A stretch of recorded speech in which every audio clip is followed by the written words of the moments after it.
The moment my father called me worthless in front of 30 relatives, I didn't flinch. I sat perfectly still at that Christmas dinner table while Harold Dunn, the man who was supposed to protect me, turned to our guests and laughed.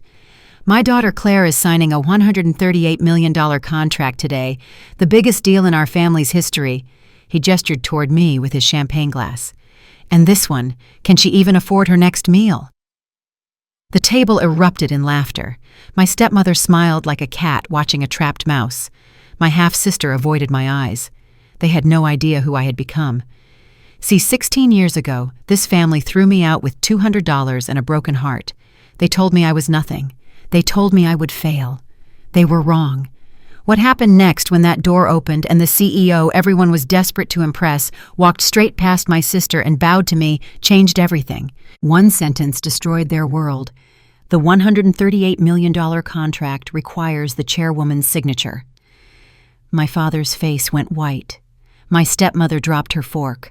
My sister looked like she might faint.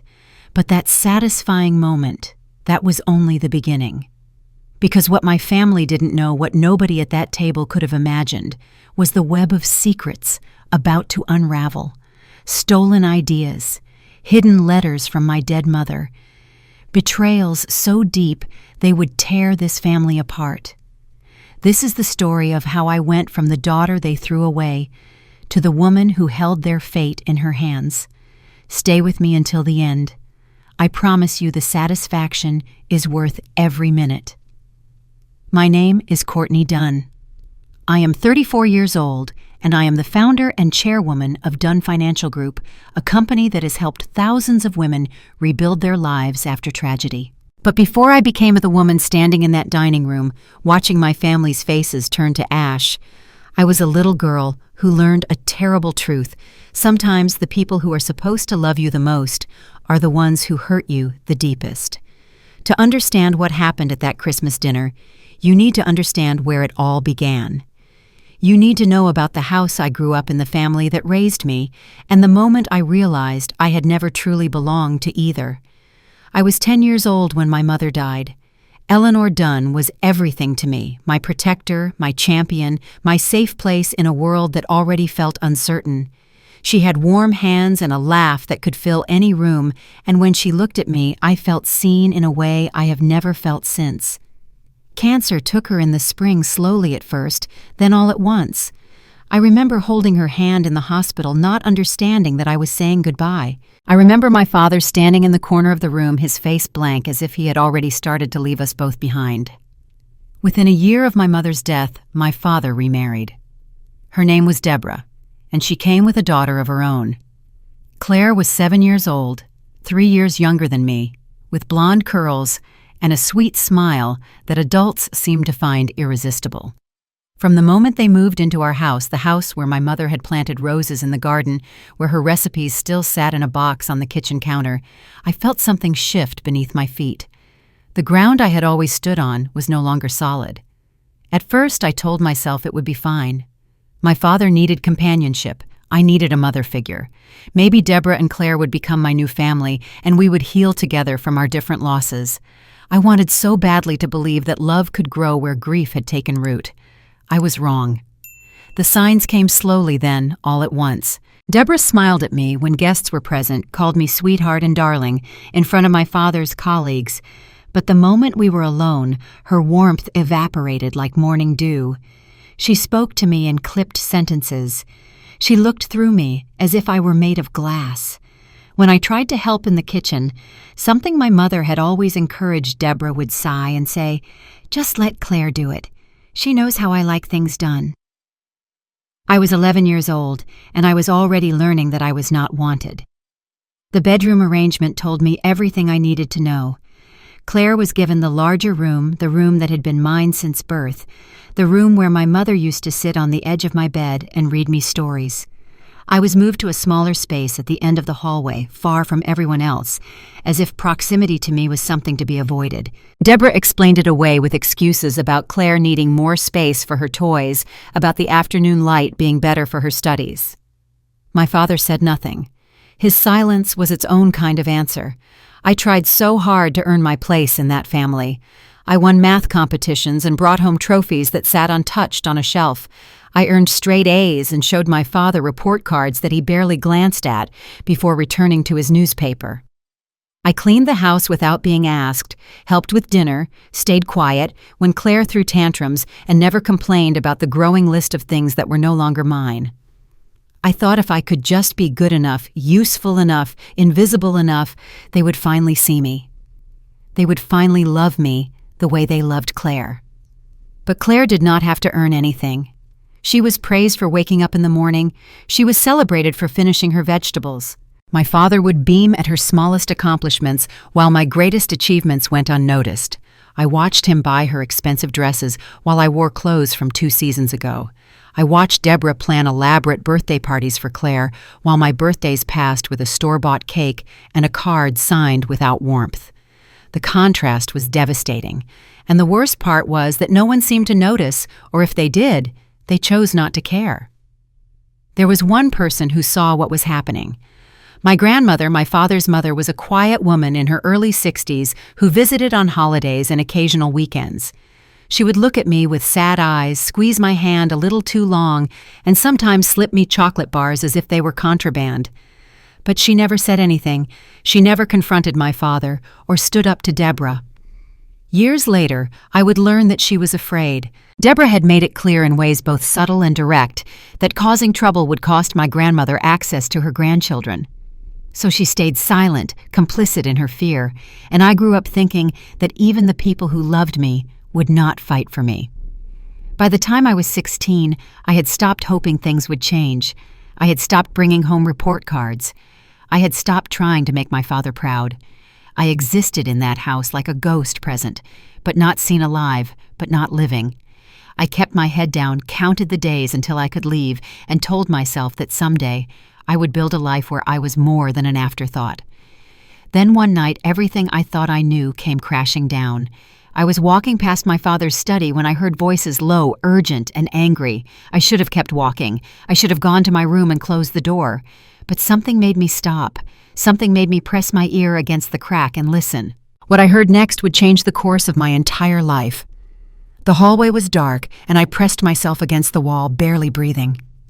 Through the crack in my father's study door, I could see the amber glow of his desk lamp casting long shadows across the room. Deborah was standing near the window, her arms crossed, her voice sharp enough to cut glass. My father sat behind his desk, his head bowed, looking like a man who had already surrendered whatever fight he once possessed. "She looks too much like Eleanor," Deborah said, and even through the door, I could hear the venom in her words. "Every single day, I have to look at that girl and see your first wife staring back at me.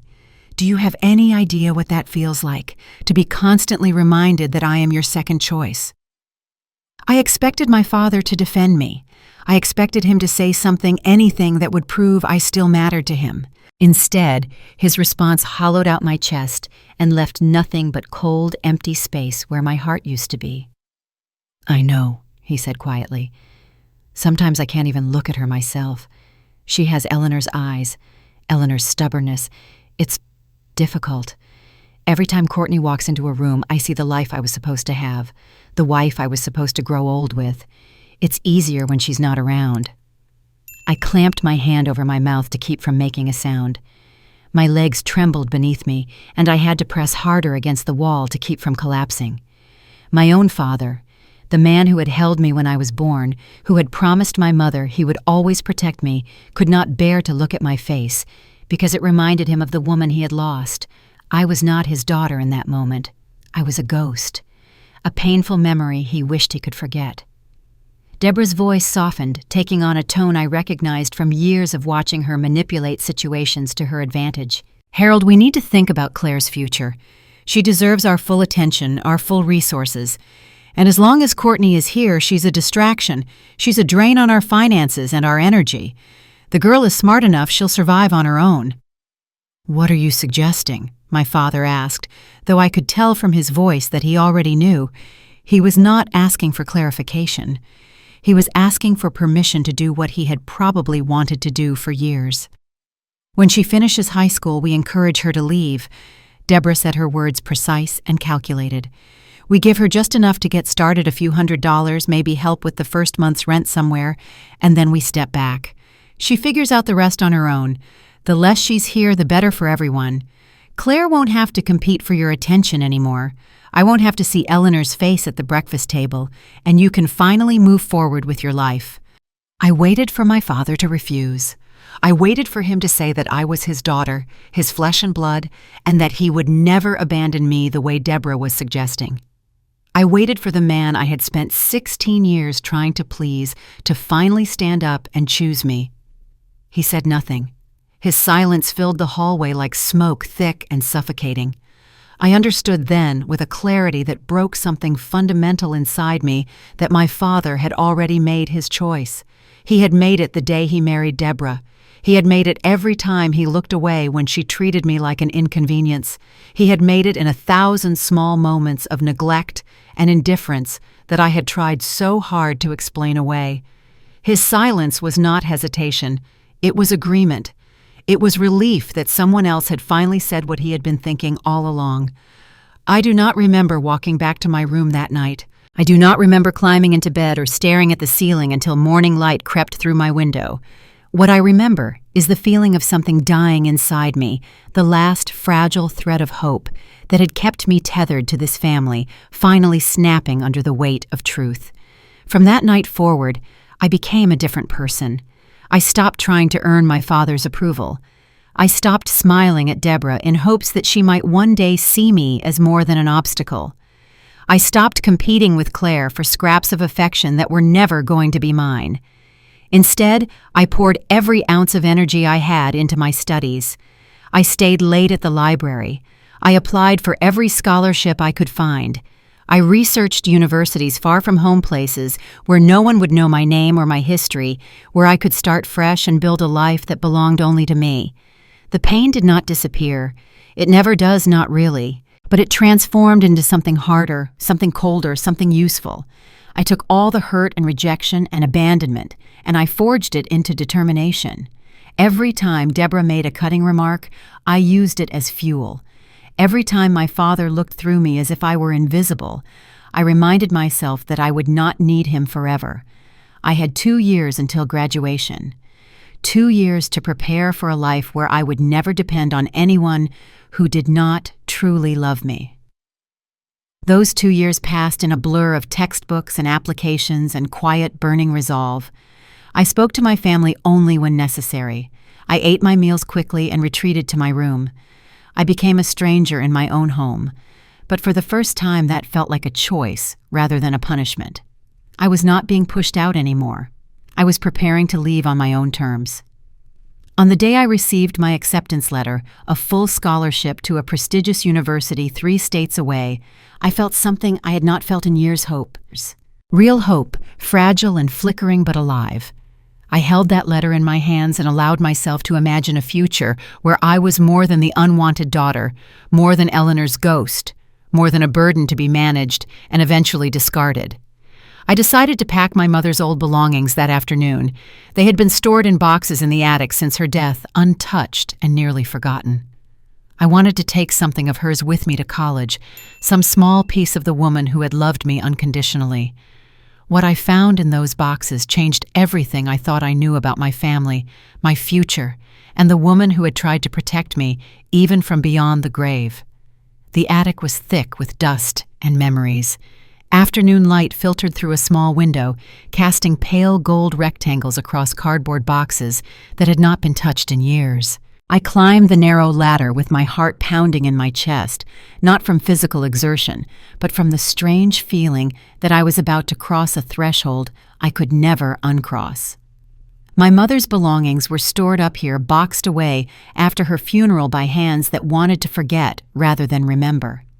I had asked about them once years ago, and Deborah had told me they were gone, donated, or thrown away. I believed her because I had no reason not to. I was 11 years old and still naive enough to think my stepmother might occasionally tell the truth. She had lied. The boxes were exactly where my grandmother had whispered they might be, pushed into a far corner beneath old furniture and forgotten holiday decorations. I knelt on the dusty floor and pulled the first box toward me, my hands trembling as I lifted the cardboard flaps. Inside were things I recognized immediately: my mother's favorite scarf still carrying the faintest trace of her perfume, a photograph of us at the beach when I was 7, both of us laughing at something the camera could not capture, a journal filled with her handwriting recipes and thoughts and fragments of a life cut too short. I pressed the scarf to my face and breathed in, and for a moment I was 10 years old again, safe in my mother's arms, believing that nothing bad could ever happen as long as she was with me. The tears came without warning, and I let them fall. I had spent so many years hardening myself against this family that I had forgotten what it felt like to grieve openly, to miss someone without apology. At the bottom of the second box, beneath old photographs and a few pieces of costume jewelry, I found a small envelope. It was yellowed with age, sealed carefully with my name written across the front in my mother's distinctive handwriting. My heart stopped. I turned the envelope over and saw a date written in the corner, just 3 weeks before she died.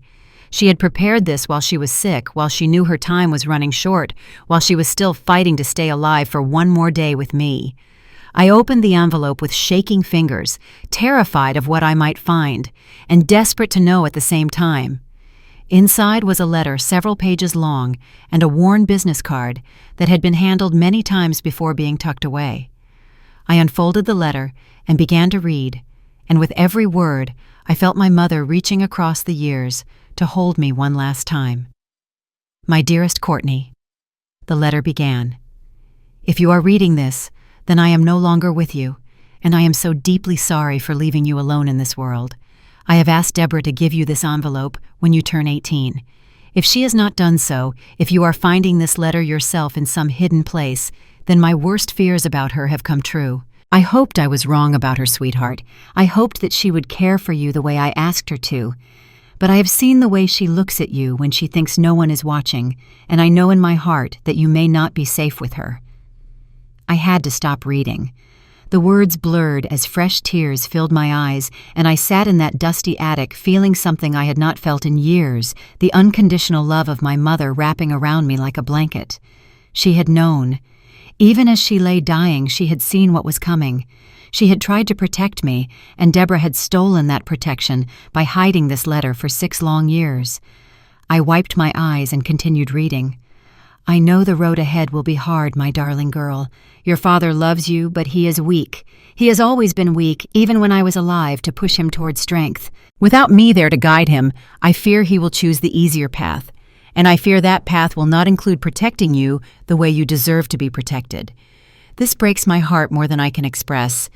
I wanted so much more for you.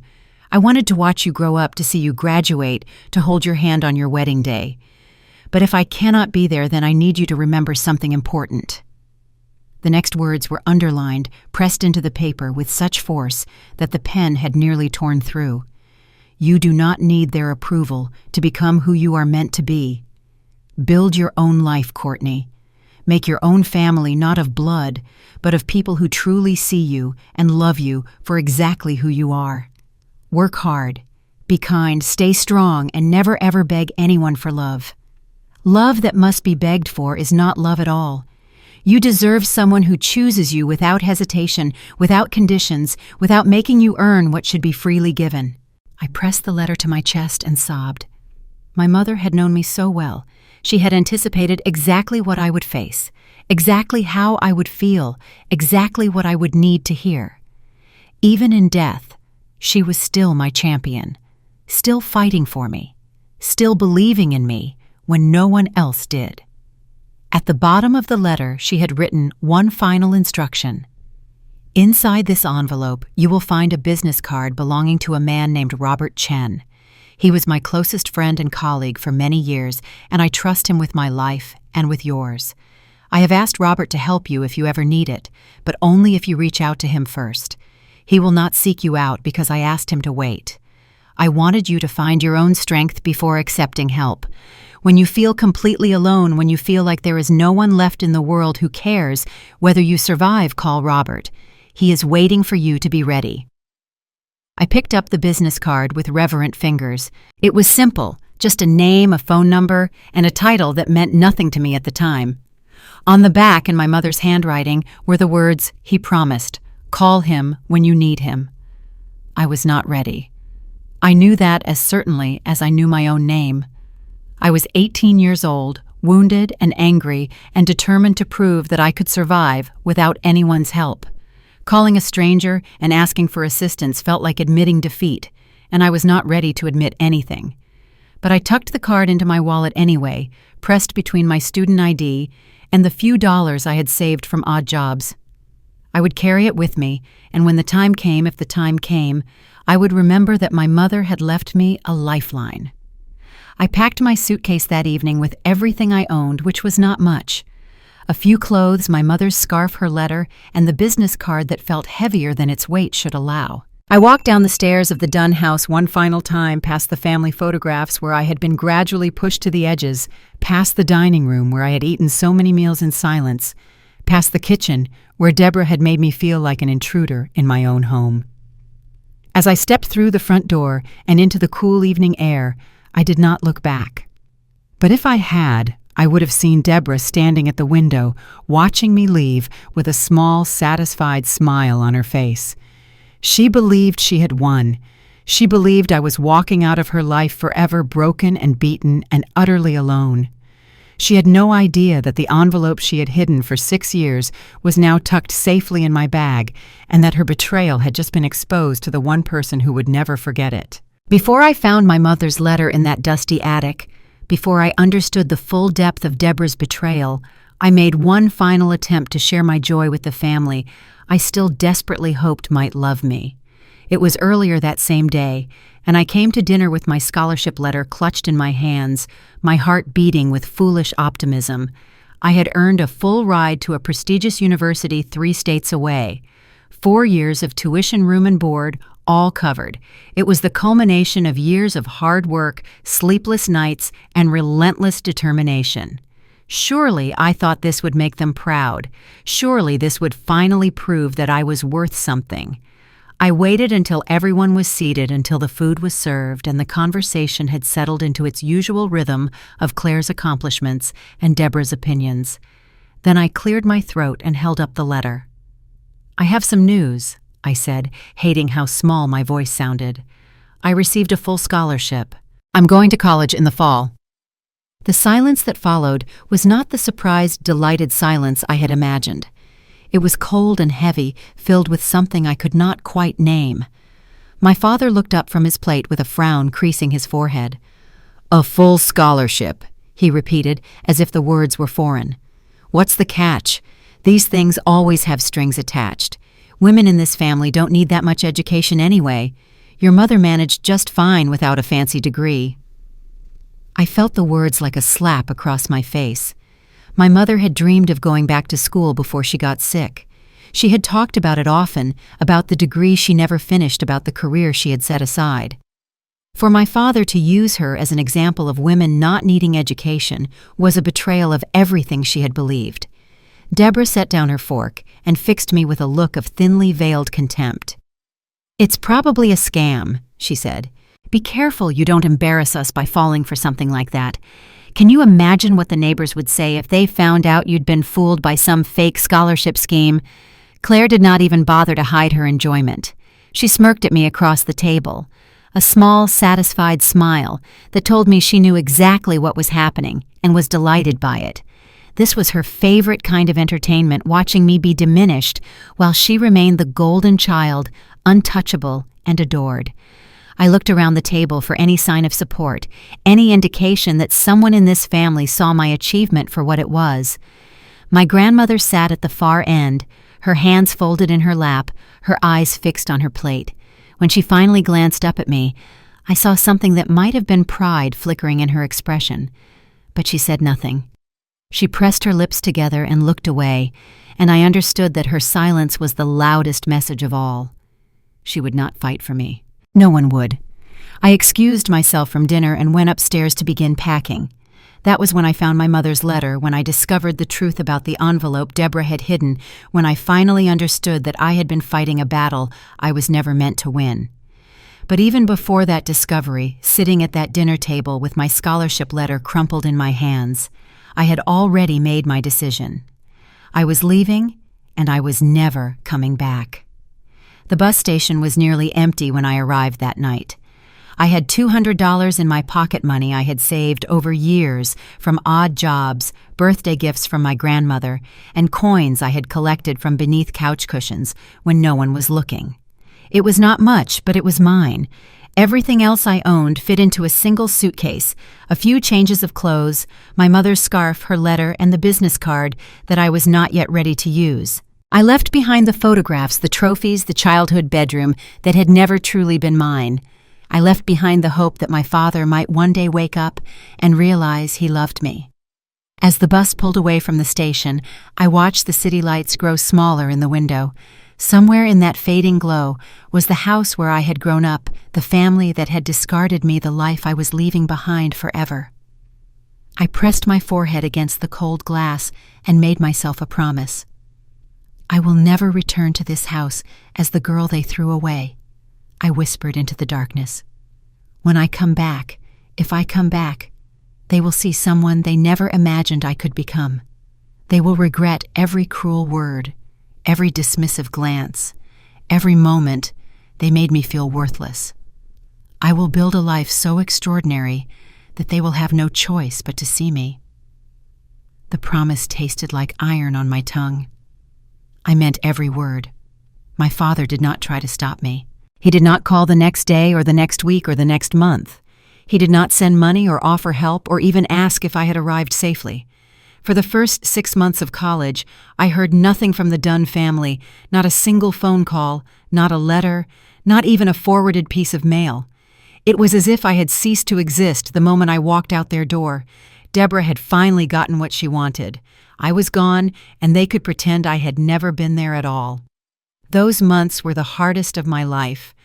I worked 2 jobs waitressing at a diner near campus during the day and cleaning offices at night while carrying a full course load. I ate instant noodles for weeks at a time because they cost 17 cents a package. I wore my clothes until they fell apart and studied in the library until it closed because my apartment was too cold in winter and too hot in summer. The loneliness was crushing a weight that pressed down on my chest every night when I lay in my narrow bed and listened to the silence. But I refused to break. Every time I wanted to give up, every time I thought about calling my father and begging him to take me back, I remembered my mother's words, "Never beg anyone for love." I had her letter memorized by then. I read it every night before I fell asleep, tracing her handwriting with my fingertip, pretending she was still with me. Her words became my armor, my shield, my reason to keep going when everything else told me to stop. 3 years passed. 3 years of struggle, of survival, of slowly building something from nothing. And then during the darkest moment of my journey when I had lost my apartment and was sleeping in the library between shifts, I finally reached into my wallet and pulled out Robert Chen's worn business card. My hands trembled as I dialed the number. I was finally ready. The phone rang once, then twice, and I almost hung up. My finger hovered over the end call button as doubt flooded through me. What was I doing? This man was a stranger. My mother had been dead for over a decade. Whatever promise he had made to her surely meant nothing now. I was about to disconnect when a voice answered, deep and warm and unexpectedly gentle. "Hello?" I swallowed hard and forced myself to speak. "My name is Courtney Dunn. I'm Eleanor Dunn's daughter. She left me your card and told me to call if I ever needed help." The words tumbled out in a rush, clumsy and desperate, and I hated how vulnerable I sounded. I had spent years building walls around myself, and now I was tearing them down for a man I had never met. There was a long silence on the other end of the line, so long that I thought perhaps he had not heard me, or worse, that he had no idea who Eleanor was, and I had made a terrible mistake. Then I heard him take a shaky breath, and when he spoke again, his voice was thick with emotion. "Courtney," he said softly, as if my name was something precious. "I have been waiting for this call for 8 years. Your mother came to me before she died and gave me very specific instructions. She said, 'Do not seek Courtney out. Do not interfere in her life. If she calls you one day, it means she is ready for help. If she never calls, it means she found her own way and did not need me.' I have honored that wish every single day since Eleanor passed." He paused, and I could hear him struggling to compose himself. And here you are. After all these years, here you are." I could not speak. Tears streamed down my face in the quiet corner of the library where I had made the call, and I pressed my hand over my mouth to keep from sobbing out loud. My mother had planned for this moment. Even as she lay dying, knowing she would never see me grow up, she had thought about my future. She had anticipated that I might need help someday, and she had arranged for someone to be there when that day came. The love behind that foresight was overwhelming. Robert invited me to meet him at a small cafe near the university the following afternoon. I arrived early, nervous and uncertain, wearing the nicest clothes I owned, which were not very nice at all. I recognized him immediately when he walked through the door. He was in his early 60s with silver hair and kind eyes behind wire-rimmed glasses.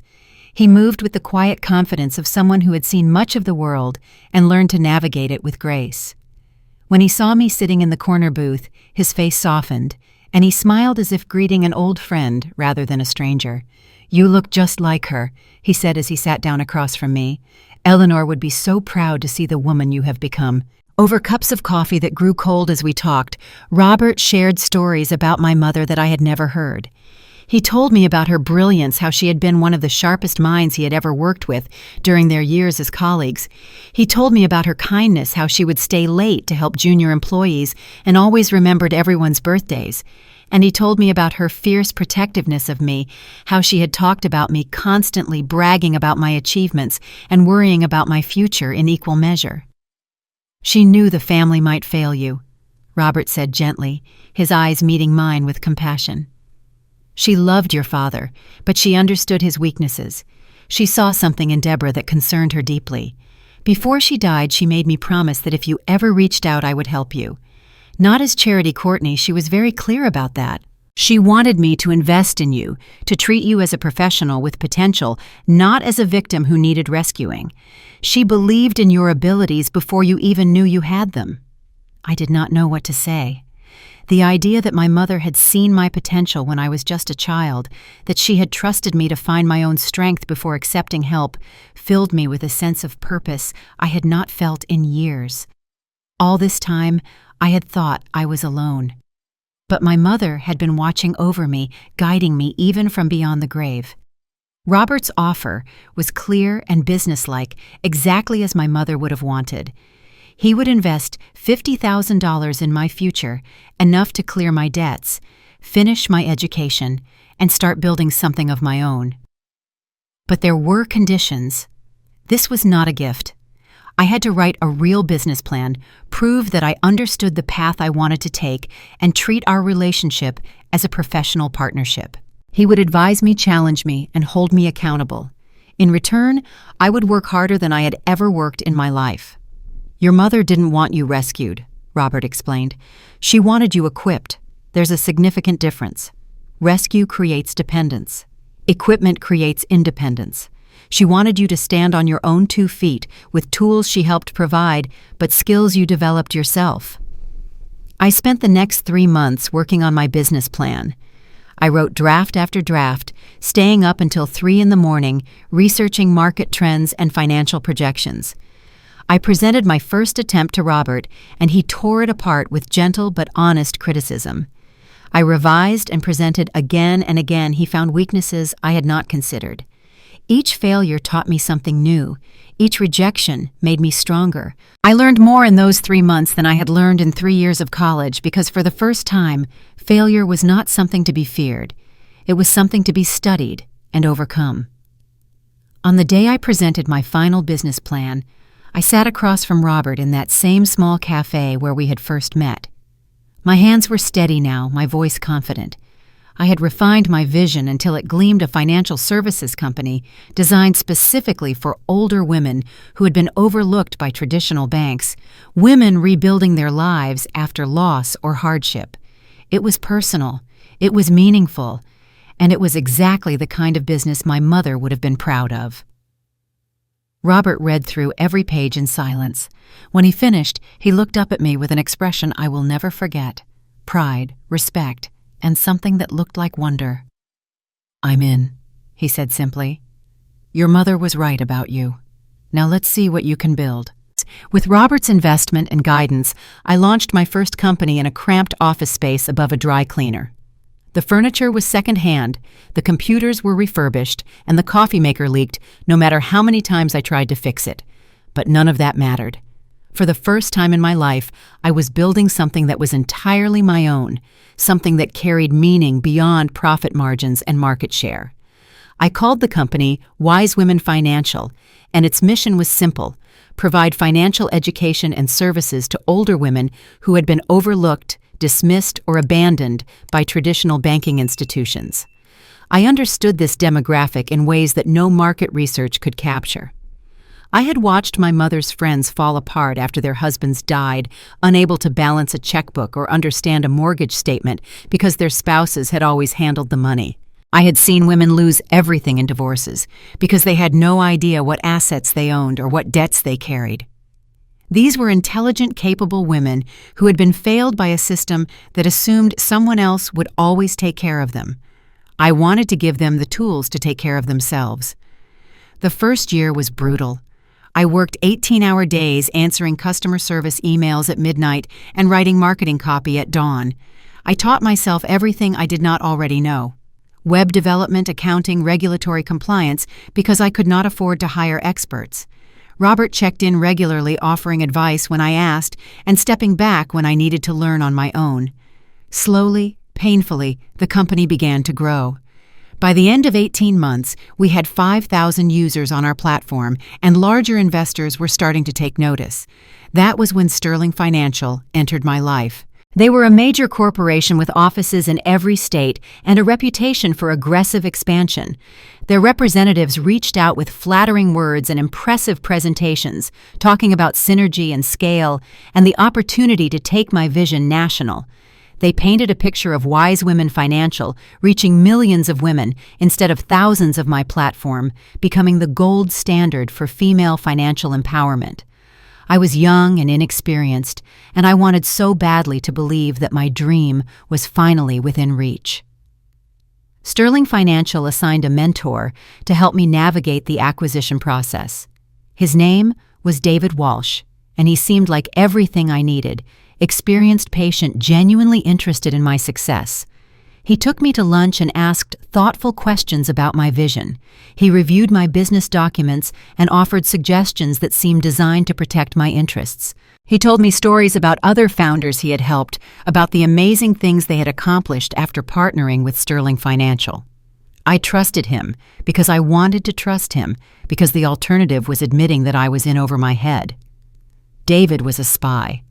I did not realize it at the time, but every conversation we had, every document I shared, every vulnerability I revealed was being reported back to Sterling Financial's leadership. They were not interested in partnering with me. They were interested in absorbing me, stripping my company for parts, and discarding whatever was left. David's job was to make me comfortable enough to sign away everything I had built. The contract they presented was 200 pages of dense legal language. I tried to read it myself, but the terminology was deliberately obscure, designed to confuse rather than clarify. David assured me that it was standard boilerplate, that all acquisition agreements looked like this, that I had nothing to worry about. I wanted to believe him. I came within hours of signing. Robert saved me. He insisted on reviewing the contract before I committed to anything, and he hired an independent lawyer to examine every clause. What they found made my blood run cold. Buried in the legal jargon were provisions that would strip me of all intellectual property rights to my own platform. The compensation package that had seemed generous was structured so that I would receive almost nothing after fees and contingencies. Worst of all, there was a non-compete clause that would prevent me from working in the financial services industry for 5 years. Sterling Financial was not trying to buy my company. They were trying to destroy it and eliminate me as a competitor in one elegant stroke. I confronted David with the findings. He did not even have the decency to look ashamed. He shrugged and said, "Business is business, Courtney. You should have read the fine print." Then he walked away, leaving me standing in the lobby of Sterling Financial's headquarters, feeling like a fool. The betrayal cut deeper than I expected. I had been so careful for so many years, trusting no one, relying only on myself. And the moment I let my guard down, the moment I allowed myself to believe that someone genuinely wanted to help me succeed, I had almost lost everything. The scars from that experience never fully healed. They taught me a lesson I carry to this day in business. Trust must be earned through consistent actions over time. Words mean nothing. Promises mean nothing. Only behavior reveals true intentions. I walked away from the sterling financial deal with my company intact, but my confidence shattered. The next 6 months were some of the hardest of my professional life. I had to rebuild not just my business strategy, but my belief in my own judgment. Robert stood by me through all of it, never once saying, "I told you so," never making me feel foolish for almost falling into the trap. He simply helped me analyze what had gone wrong and develop systems to prevent it from happening again. Sterling Financial became my first real enemy. They had tried to destroy me and failed, but I knew they would not forget. In the world of corporate finance, grudges have long memories. I filed away their betrayal in the back of my mind, knowing that someday our paths would cross again. When that day came, I intended to be ready. I was rebuilding slowly, carefully, when an email arrived that changed the trajectory of my entire career. The sender's name was immediately recognizable. I had seen it in business magazines on lists of the most influential investors in America, in articles about deals that shaped entire industries. Marcus Hale was a legend in the financial world, a self-made billionaire known for unconventional investments and an almost supernatural ability to identify emerging markets before anyone else. His message was brief and direct. "Miss Dunn, I have been following developments in the fintech space for older women. Your approach is unique and compelling. I would like to meet. Please contact my office at your earliest convenience." I read the email 3 times before I believed it was real. I showed the email to Robert that same evening, certain there must be some mistake. Marcus Hale was not the kind of person who reached out to struggling startups run by unknown founders. He moved in circles so elevated that most entrepreneurs would never even glimpse them, let alone receive personal correspondence. His investments were legendary. He had an almost prophetic ability to identify emerging markets before anyone else recognized their potential. Companies he backed became industry leaders. Companies he ignored often faded into obscurity. For someone like him to notice someone like me felt impossible. "It could be another trap," I said, pacing Robert's living room with the email printed out in my hands. The sterling financial disaster was still fresh, the wound still raw. I had almost lost everything because I trusted too easily, and I was not eager to make the same mistake twice. What if this is just another corporation trying to steal my work? What if Marcus Hale is no different from David Walsh? Robert listened patiently, then shook his head.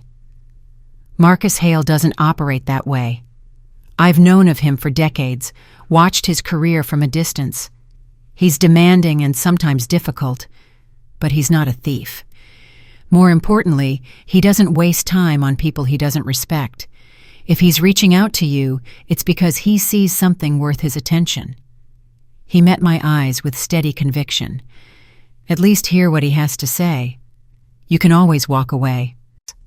I agreed to the meeting with considerable reluctance, choosing a quiet restaurant in a part of the city where I was unlikely to run into anyone I knew.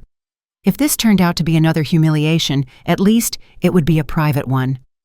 I arrived early and selected a corner booth where I could watch the entrance, my back against the wall and my guard firmly in place.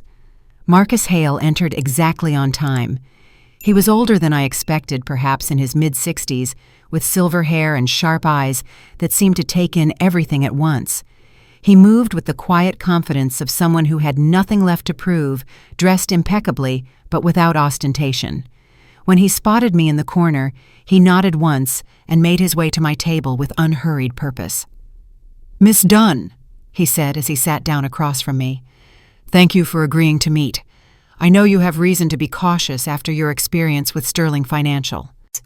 The fact that he knew about Sterling Financial should not have surprised me. A man in his position would have done thorough research, but it still caught me off guard. I said nothing, waiting for him to continue, unwilling to reveal more than necessary until I understood his intentions. Marcus ordered coffee and then folded his hands on the table, studying me with an expression I could not quite read. Let me be direct with you because I suspect you appreciate directness. I don't follow people, Miss Dunn. I follow markets. The financial services industry has ignored older women for decades, treating them as an afterthought or an inconvenience. It's a massive blind spot, and blind spots represent opportunity. When your platform appeared on my radar, I was intrigued by the approach, so I researched the founder. He paused, and something shifted in his expression, a softening I had not anticipated. That's when I discovered you're Eleanor Dunn's daughter, and that changed everything. My mother's name on his lips sent a jolt through my chest. I had not expected to hear it, had not prepared myself for the emotions it would bring. You knew my mother? I asked, my voice steadier than I felt. I worked with her on a research project about 15 years ago before she became ill. She was one of the most brilliant people I ever encountered, sharp, creative, utterly dedicated to whatever she believed in. We collaborated for nearly 2 years, and during that time she spoke about you constantly, always with pride, always with worry. Marcus's eyes held mine with an intensity that made it impossible to look away. She told me once that if anything ever happened to her, her daughter would need allies. She said you were brilliant, but that the family around you might try to break you. She asked me to remember that. I could not speak. The tears I had forbidden myself to shed in public threatened to spill over, and I had to look down at my hands to regain control. My mother had been preparing for my future, even as she was dying. She had planted seeds with everyone she trusted, hoping that someday one of those seeds would bloom into the help I needed. First Robert, now Marcus. How many others were out there waiting for me to reach out? I kept her words in the back of my mind for years. Marcus continued gently. When I saw your name connected to Wise Women Financial, I remembered. I watched your company grow. I watched you almost fall into Sterling Financial's trap and pull yourself back at the last moment. And I decided it was time to honor the promise I made to myself when Eleanor died to help her daughter if the opportunity ever arose. He leaned back and regarded me with something that might have been respect. I'm not offering charity, Miss Dunn. Your mother would have hated that, and frankly, so would I. I'm offering partnership. You have vision and drive and an understanding of a market that most investors ignore. I have resources networks and decades of experience building companies that last. Together we could create something that changes lives, not just for the women we serve, but for everyone who doubts that ethical business can also be successful business. I listened carefully, searching for hidden motives, for the catch that must surely exist. But I found only sincerity in his words, only genuine conviction in his eyes. This was not David Walsh with his false smiles and corporate agenda. This was a man who had known my mother, who had remembered her request for 15 years, who was offering me not rescue, but partnership. What exactly are you proposing? I asked. I'm proposing we build a financial empire for women, Marcus said simply. Not a small platform with 5,000 users, but a company that reaches millions. A company that becomes the gold standard for serving women who have been overlooked and underestimated. A company that carries your mother's legacy forward in ways she could only have dreamed about. He leaned forward then, and the intensity in his gaze surprised me. This was not a casual offer made over coffee. This was a man who had thought carefully about what he was proposing and believed in it completely. The question is, Marcus said quietly, are you ready to build something that will outlast both of us? I said yes. In that quiet restaurant with my mother's memory hovering between us like a blessing, I accepted Marcus Hale's offer and stepped into a future I could not yet fully imagine. The word came out before I could second-guess myself, before the fear and doubt that had become my constant companions could talk me out of taking the leap. Something in Marcus's proposition felt different from every opportunity that had come before. This was not about rescue or charity or exploitation. This was about building something meaningful with someone who understood why it mattered. Together, we founded Dunn Financial Group. I chose the name deliberately reclaiming the family identity that had caused me so much pain and transforming it into something I could be proud of. The Dunn name would no longer represent the father who abandoned me or the stepmother who tried to erase me. It would represent the mother who loved me, the legacy she left behind, and the empire I was determined to build in her honor. Our mission was deeply personal. Dunn Financial Group would provide financial services specifically designed for middle-aged and elderly women, the demographic that traditional banks consistently overlooked and underserved. We would help widows who had never seen a bank statement understand their finances. We would guide divorcees through the terrifying process of rebuilding their economic lives from scratch. We would support women who had been financially abandoned by husbands, children, or institutions that should have protected them. Every service we offered, every product we created, every interaction our advisors had with clients would be rooted in one fundamental belief: these women deserved dignity, respect, and the tools to take control of their own futures.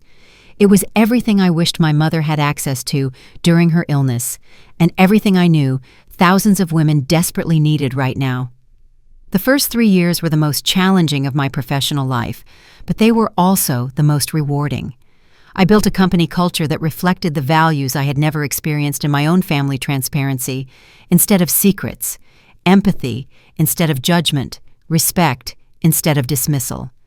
Every decision I made was filtered through a simple question: would this help the women we serve, or would it only help our bottom line? When those two goals aligned, we moved forward. When they conflicted, we chose our clients over our profits. I hired women who had overcome hardship, who understood from personal experience what our clients were facing. Many of my earliest employees were themselves widows or divorcees who had struggled to navigate the financial system alone. They brought authenticity and compassion that no training program could replicate. I trained our advisors to listen before selling, to understand each client's unique situation before recommending solutions. We created products that simplified complex financial decisions, stripping away the jargon and intimidation that made traditional banking feel inaccessible to so many women. Word spread slowly at first, then faster than I could have imagined. Women told their friends, who told their church groups, who told their book clubs and support networks. We became known in communities across the region as the company that actually cared, the place where women could ask questions without feeling stupid and make decisions without feeling pressured. By the end of our first year, we had 10,000 clients. By the end of our second year, we had 50,000. The growth was organic and authentic, built on trust rather than aggressive marketing. By our third year, Dunn Financial Group secured Series B funding from a consortium of investors who believed in our mission. The capital infusion allowed us to expand to 12 states, hire specialized staff, and develop new products tailored to the specific needs of our growing client base. We opened regional offices in communities where older women had been systematically underserved, partnering with local organizations to reach those who needed us most. The company I had dreamed about in that cramped office above a dry cleaner was becoming a reality that exceeded even my most ambitious projections. Throughout this transformation, my family knew nothing. Harold and Deborah and Claire continued their lives in blissful ignorance, assuming I had faded into obscurity somewhere, probably struggling to make ends meet, certainly not worth thinking about. They did not know that their discarded daughter was building an empire.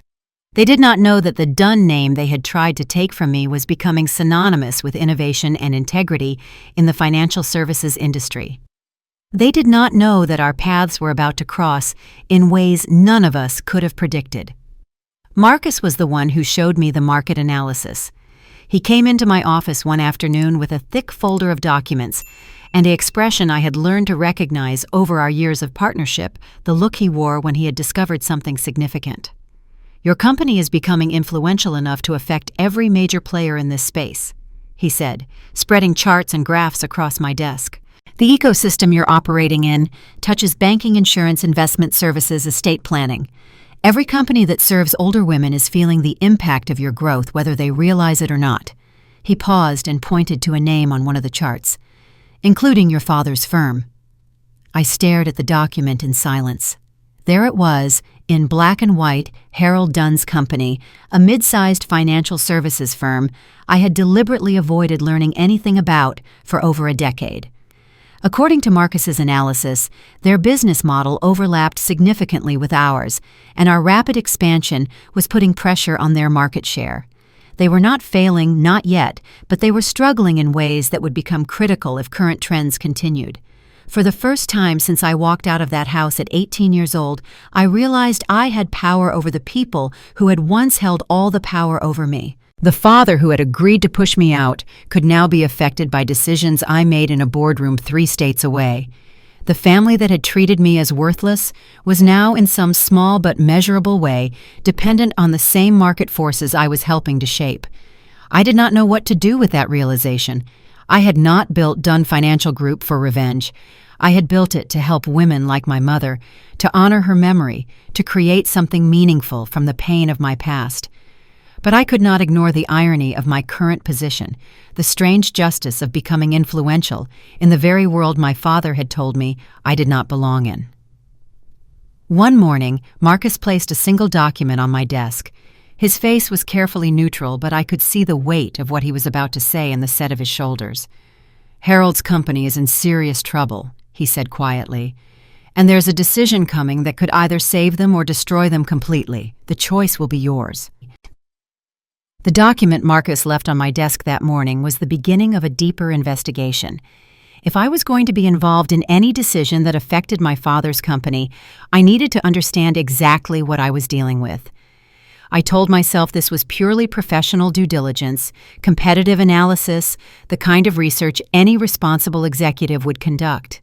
But somewhere beneath that rationalization, I knew I was also looking for answers. I wanted to understand how Harold had built his business, what choices he had made, what kind of man he had become in the 16 years since I walked out of his house.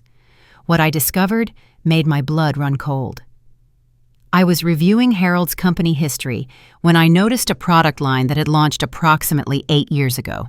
It was called Simple Finance for Women.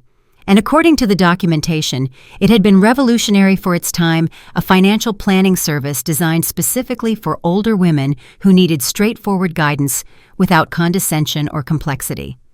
The marketing materials emphasized accessibility, dignity, and understanding. The target demographic was widows and divorcees who had been left to manage finances they had never been taught to handle. The concept was eerily familiar. The target demographic matched exactly. The core messaging could have been lifted directly from my own business plan. I sat at my desk staring at the screen, a sick feeling spreading through my stomach because I knew where I had seen these ideas before. I had seen them in my own mind, spoken them with my own voice at a dinner table when I was 16 years old. The memory surfaced with painful clarity. It was one of the rare evenings when Harold had allowed me to eat with the family in the dining room instead of alone in the kitchen. Deborah was discussing some charity event, and Claire was complaining about homework, and I was trying desperately to be part of the conversation. My mother had been dead for 6 years by then, but I still thought about her friends, the women who had visited our house when she was alive, who had disappeared after her death, some of whom I had learned were struggling terribly with finances their husbands had always managed. "Dad," I had said, my voice tentative but hopeful, "why don't banks create services specifically for older women? Mom's friends struggled so much after their husbands died. Mrs. Patterson lost her house because she didn't understand the mortgage payments. Mrs. Chen couldn't figure out how to access her own retirement accounts. Someone should make finance simple for them. Not dumbed down, just accessible, respectful." I had been so proud of that idea. For a moment, I thought my father might actually listen, might see me as someone with thoughts worth considering. Instead, he barely looked up from his plate. "Stick to your homework, Courtney," he said dismissively. "Leave the business ideas to people who understand business." Deborah had smirked. Claire had rolled her eyes. I had retreated into silence, swallowing my embarrassment along with the rest of my dinner. The idea had seemed to die in that moment, buried under my father's contempt and my own wounded pride. But it had not died. 2 years later, Simple Finance for Women became Harold's most successful product line. It generated millions in revenue. It was praised in industry publications as innovative and forward-thinking. It established Harold as a leader in serving underrepresented demographics. And not once, not in a single interview, a single press release, a single internal memo that I could find, Did he acknowledge where the idea had come from? He had taken his daughter's insight, the vulnerable offering of a 16-year-old girl, desperate for her father's approval, and he had erased her from the story entirely. The betrayal felt like a physical wound, a knife sliding between my ribs and twisting. Harold had not just neglected me. He had not just agreed to push me out of the family. He had profited from my mind while treating me as worthless. He had built part of his success on an idea I gave him freely with hope and love, and he had never even had the decency to say thank you. I needed proof. I needed to know for certain that I was not imagining things, not projecting my pain onto coincidences that meant nothing. I went home that night and dug through the boxes I had kept from my childhood, the few belongings I had taken when I left at 18. Near the bottom of the second box, I found my old journal from high school. The entry was dated 2 weeks after that dinner conversation.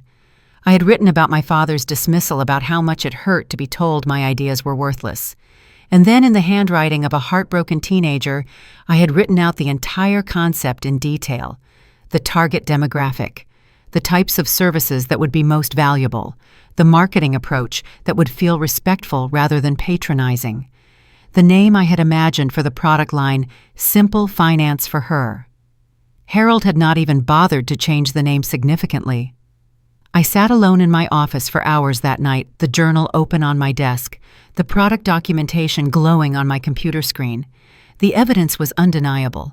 My father had stolen from me in a way that went beyond money or property. He had stolen my creativity, my hope, my desperate attempt to connect with him. He had turned my gift into his profit and given me nothing in return but silence and rejection. When Marcus found me the next morning, I was still sitting in the same position, staring at nothing.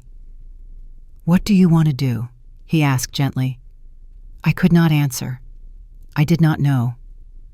Part of me wanted to expose Harold publicly, to let the world see what kind of man he really was.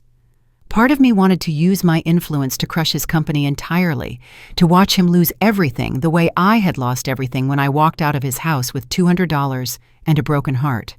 And part of me, a small stubborn part that refused to die, still wanted him to acknowledge me, to see me, to finally say the words he had never said: "You were right, and I was wrong, and I am sorry." 3 weeks passed. I threw myself into work trying to avoid the decision I knew was coming. And then on an ordinary Tuesday afternoon, an envelope arrived at my office addressed to me personally. Inside was an invitation to the Dunn family Christmas dinner, the first communication I had received from my father in 16 years. The invitation sat on my desk for 3 days before I could bring myself to open it. The envelope was expensive cream-colored with gold, embossing the kind of stationery Deborah would have selected to impress guests she actually wanted to see. My name was written across the front in careful calligraphy, as if I were a distinguished colleague rather than the daughter they had pushed out of their lives 16 years ago. I knew I should throw it away unopened. I knew that nothing good could come from engaging with people who had caused me so much pain. But curiosity and something deeper, something I did not want to examine too closely, kept me from discarding it.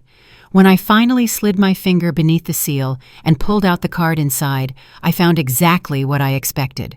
The language was warm and welcoming, filled with phrases like family reunion and healing old wounds and the joy of having all our loved ones together for the holidays.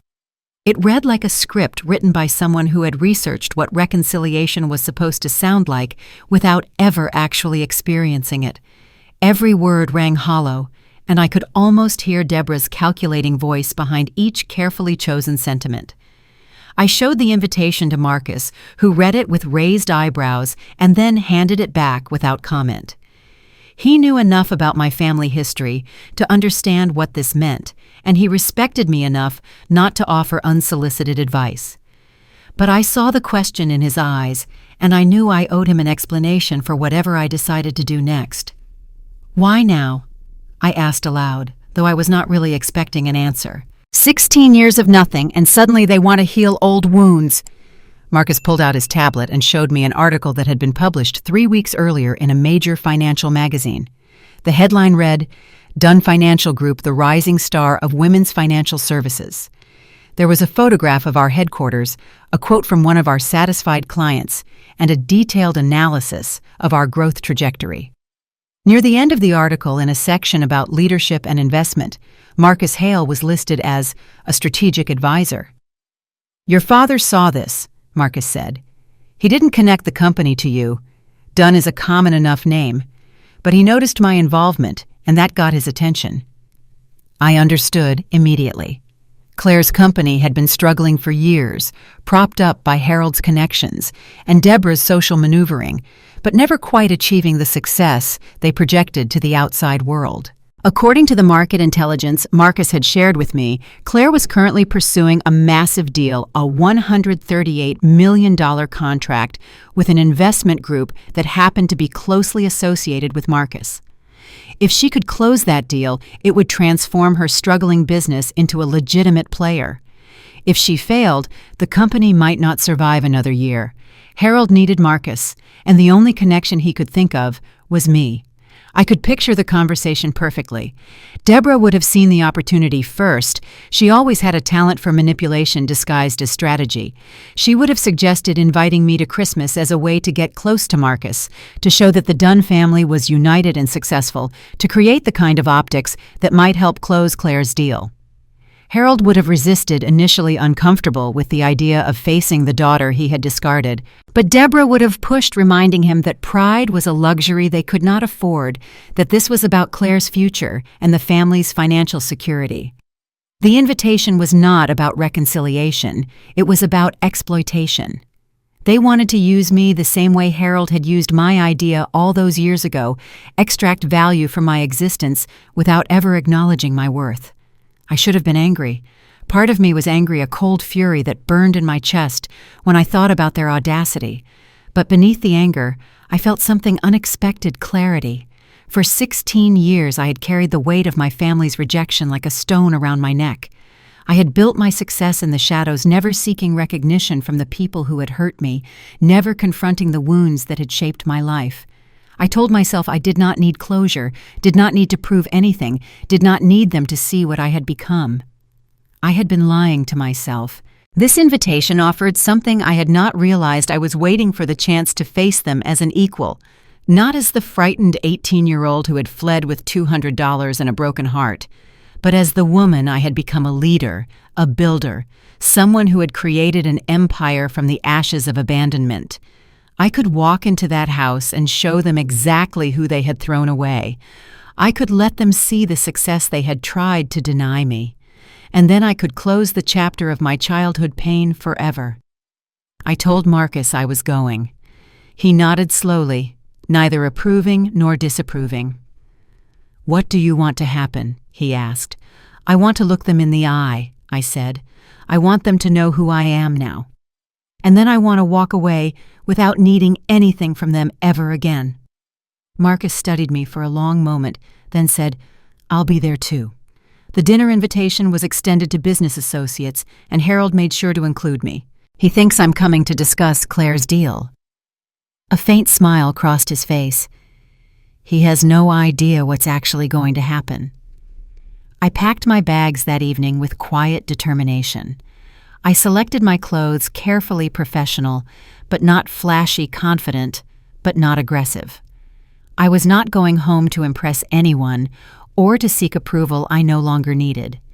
I was going to close a door that had been hanging open for 16 years, letting in drafts of pain and regret that I was finally ready to shut out. The morning of my flight, I stood in front of the mirror in my apartment and studied my reflection. I saw a woman I was proud of, strong, successful, forged in fire, and refined by struggle.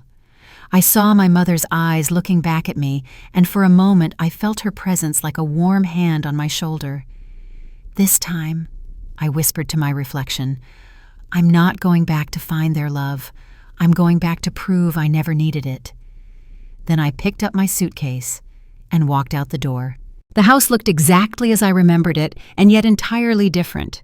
The architecture was the same brick facade, the same white columns, the same circular driveway where I had once ridden my bicycle in endless loops waiting for my mother to call me in for dinner. But everything else had been transformed into something I barely recognized. Enormous wreaths hung from every window, adorned with gold ribbons and artificial berries. White lights traced the roofline in precise geometric patterns. A massive Christmas tree was visible through the front window, decorated not with the handmade ornaments I remembered from childhood, but with coordinated designer pieces that looked more appropriate for a hotel lobby than a family home. This was not a celebration. This was a performance. I paid the taxi driver and walked toward the front door with measured steps, giving myself time to observe before entering. Through the windows, I could see the dining room already filled with people. Relatives I vaguely recognized, strangers in expensive clothing, business associates clutching cocktail glasses and laughing at jokes that were probably not funny. Everyone was dressed for impression rather than comfort, and the energy in the room felt more like a corporate networking event than a family Christmas gathering. Harold had invited an audience for whatever show he was planning to put on tonight.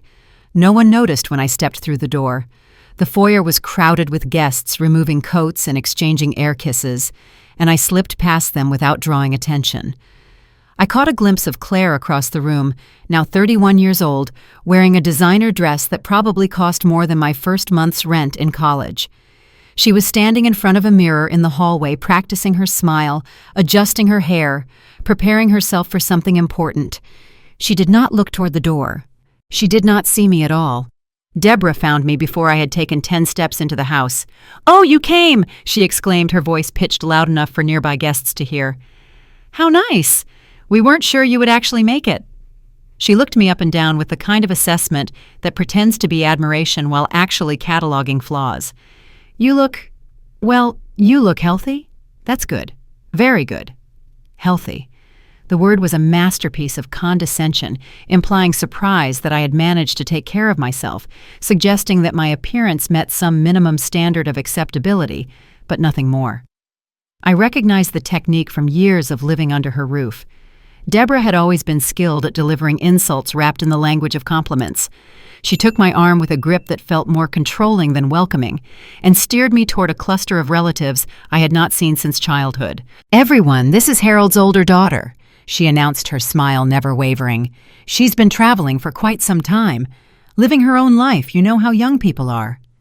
The explanation erased 16 years of struggle, 16 years of building something from nothing, 16 years of becoming the woman who now stood in this room, knowing secrets that would shatter their carefully constructed world.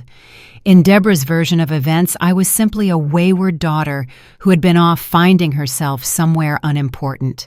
The relatives nodded politely and returned to their conversations. Claire walked past without acknowledgement, her attention fixed on the front door, waiting for the guest who actually mattered to her. I was furniture. I was background. I was exactly what they had always wanted me to be, present enough to create the appearance of family unity, invisible enough not to distract from the people who truly counted. Only one person in that house greeted me with genuine warmth. My grandmother appeared at my elbow, older and more fragile than I remembered, her hand reaching for mine, with a grip that trembled but held firm. She was 82 now, her hair completely white, her frame diminished by age. But her eyes were sharp, and when she looked at me, I saw something I had not expected recognition, not just of my face, but of who I had become. She squeezed my hand and said nothing. Deborah was watching from across the room, and my grandmother had learned long ago that silence was safer than honesty in this house. But her touch communicated everything her words could not. She knew, somehow, impossibly, she knew. Dinner was announced, and we moved to the dining room in a procession of expensive perfume and forced laughter. I was seated at the far end of the table, as far from Harold as geometry would allow, surrounded by distant relatives who had no idea who I was or why I was there. Claire sat at her father's right hand, positioned like a crown princess awaiting coronation. Deborah presided over the other end of the table, orchestrating conversation with the practiced ease of someone who had spent decades hosting events exactly like this one. Harold stood to deliver a speech before the first course was served. He held a champagne glass in one hand and gestured broadly with the other, playing the role of successful patriarch with obvious relish. "I want to thank everyone for joining us tonight." He began, his voice carrying across the room with practiced authority. "This is a special Christmas for the Dunn family. My daughter Claire is about to close the biggest deal in our company's history, a $138 million contract that will transform our business." He beamed at Claire, who smiled modestly on cue.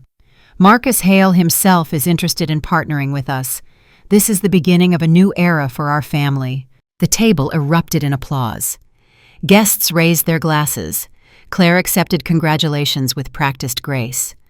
I watched from my distant seat, my expression carefully neutral, waiting for what I knew was coming next.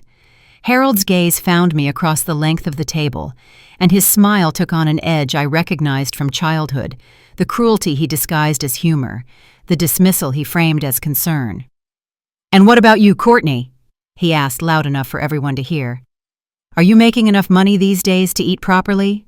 We worry about you out there all alone." Laughter rippled through the room.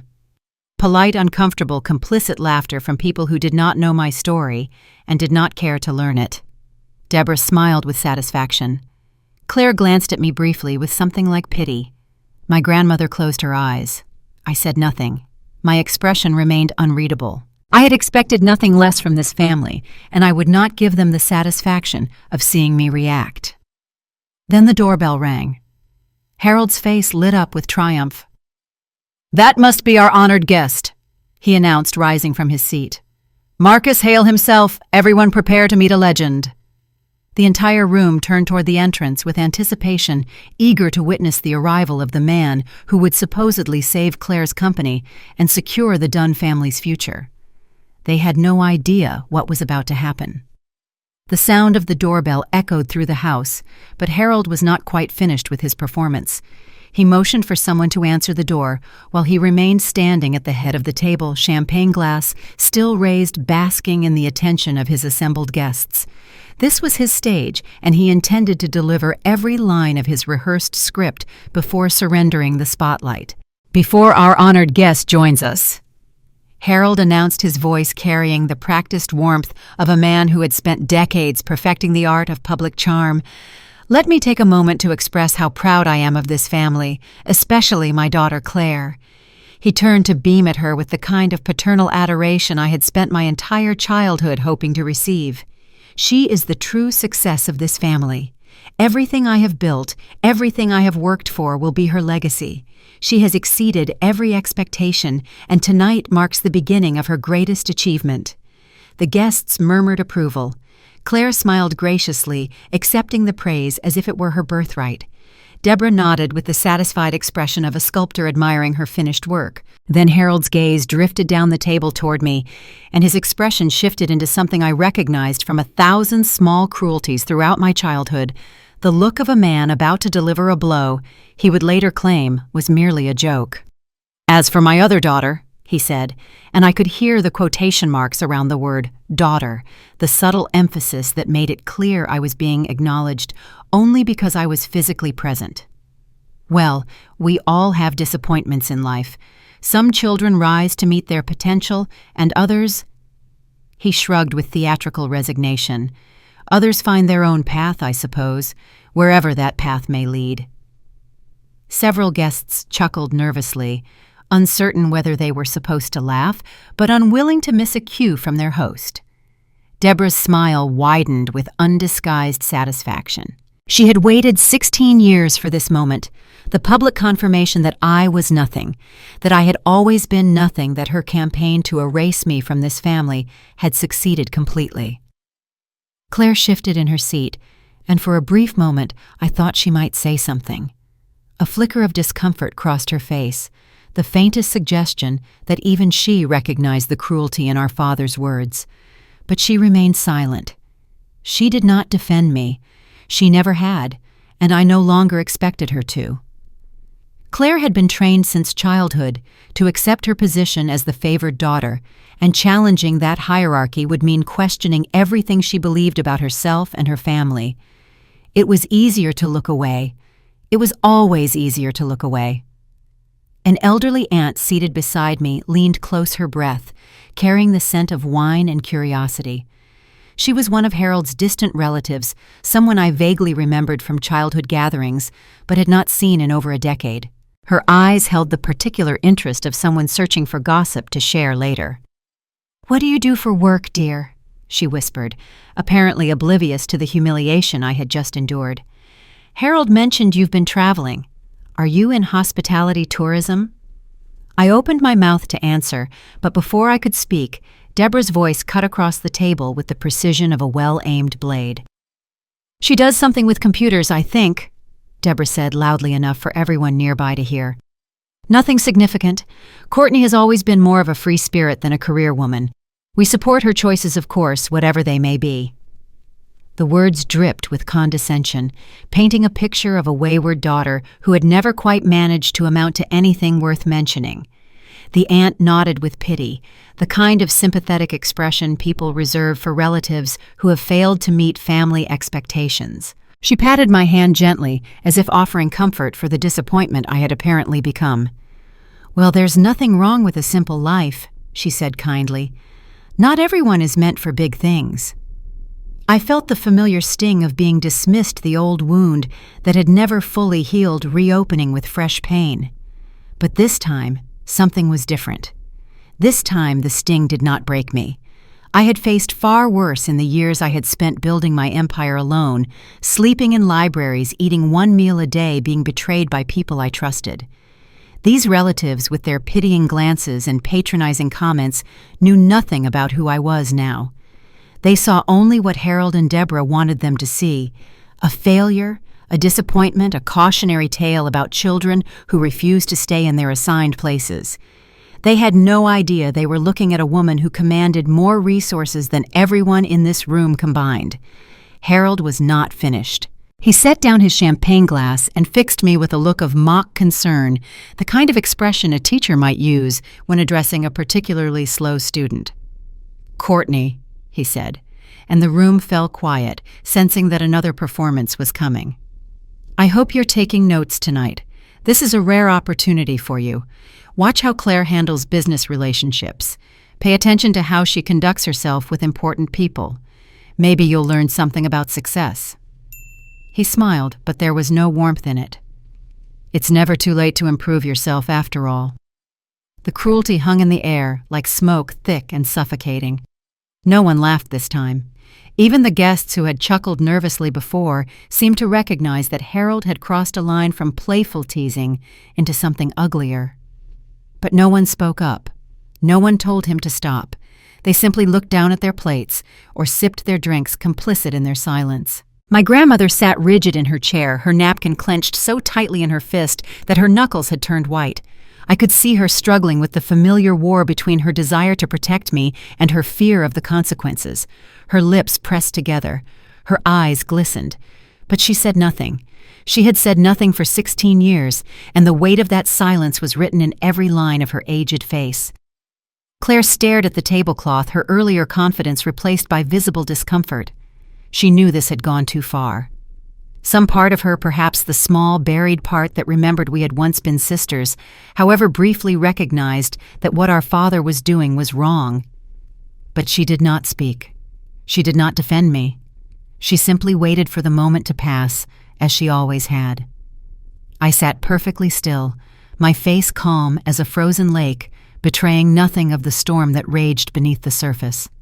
I could have spoken. I could have revealed everything right then, shattered their illusions with a few well-chosen words, but I wanted them to go just a little further. I wanted them to dig the hole just a little deeper before I showed them what they had buried. The door to the dining room opened. A hush fell over the guests as Marcus Hale stepped into the room, immaculately dressed, radiating the quiet authority that came from decades of commanding boardrooms and shaping industries. Claire rose immediately, her practiced smile firmly in place, her hand extended in greeting. "Mr. Hale," she began, "I'm Claire Dunn. I've been so looking forward to—" But Marcus walked directly past her outstretched hand without a glance. His eyes were fixed on the far end of the table on the quiet woman everyone had just finished humiliating. He was walking toward me. The room held its breath as Marcus Hale walked past Claire's outstretched hand without so much as a glance in her direction. I watched the confusion ripple across the faces of the assembled guests, saw Harold's triumphant expression begin to falter. Observed Deborah's perfectly composed features twitch with the first hint of uncertainty. They did not understand what was happening. They could not comprehend why the most important person in the room, the billionaire they had all gathered to impress, was ignoring everyone who mattered and walking toward the daughter they had just finished humiliating. Marcus stopped in front of my chair and took my hand with both of his, a gesture of respect that he had never once offered to Claire or Harold or anyone else in this room. Then he bowed his head slightly, a movement so subtle that only those watching closely would notice, but unmistakable in its meaning. "Madam Chairwoman," he said, his voice clear and resonant, pitched to carry across the entire dining room. "I apologize for arriving late. The board meeting ran longer than anticipated. I have the documents you requested regarding the contract terms." The silence that followed was absolute. I could hear the grandfather clock ticking in the hallway, the distant hum of the refrigerator in the kitchen, the sharp intake of breath from someone at the far end of the table. Every eye in the room was fixed on me, but I kept my gaze steady on Marcus, allowing the moment to stretch, letting the implications of his words sink into the consciousness of everyone present. Claire's smile had frozen on her face like a mask that no longer fit. Her hand remained suspended in the air where she had extended it for a greeting that never came, and I watched her slowly lower it to her side with the mechanical movements of someone whose brain had stopped processing information. Harold's champagne glass had stopped halfway to his lips, suspended in confusion, his mouth slightly open as he tried to make sense of what he was witnessing. I rose from my seat with quiet dignity, smoothing my dress with hands that did not tremble, standing straight with the natural authority that came from years of commanding boardrooms and making decisions that affected thousands of lives. "Thank you, Marcus," I said, and my voice sounded different even to my own ears, not the subdued tone I had used all evening, but the voice of the woman I had become confident and clear. "I trust everything is in order for the contract. The board had some concerns about the timeline that I wanted addressed before we proceed." We spoke as colleagues, as equals, as two people who had worked together for years and understood each other's expectations without needing to explain. The intimacy of our professional relationship was evident in every word, every gesture, and I could feel the confusion in the room crystallizing into something approaching panic. Harold found his voice first, though it emerged as a stammer rather than the commanding tone he had used all evening. "Wait," he said, setting down his champagne glass with a clatter that made the nearest guests flinch. "Chairwoman, what are you talking about? Courtney she can't." He looked at Marcus with the desperate expression of a man watching his carefully constructed reality begin to crumble. "There must be some mistake." Marcus turned to face my father with the cool professionalism he brought to every business interaction. There was no warmth in his expression, no attempt to soften the blow he was about to deliver. "There is no mistake, Mr. Dunn. Your daughter Courtney is the founder and chairwoman of Dunn Financial Group. She built the company from the ground up over the past 6 years, and it has become one of the most influential financial services firms serving women in the country." He paused, letting the information settle. "The $138 million contract that your other daughter has been pursuing? It is a partnership agreement with my investment group, and it requires the signature of Dunn Financial Group's chairwoman to proceed. Without Courtney's approval, the deal cannot move forward." The whispers erupted around the table like water breaking through a dam. I heard fragments of shocked conversation. Did he say, "Chairwoman, Dunn Financial Group"?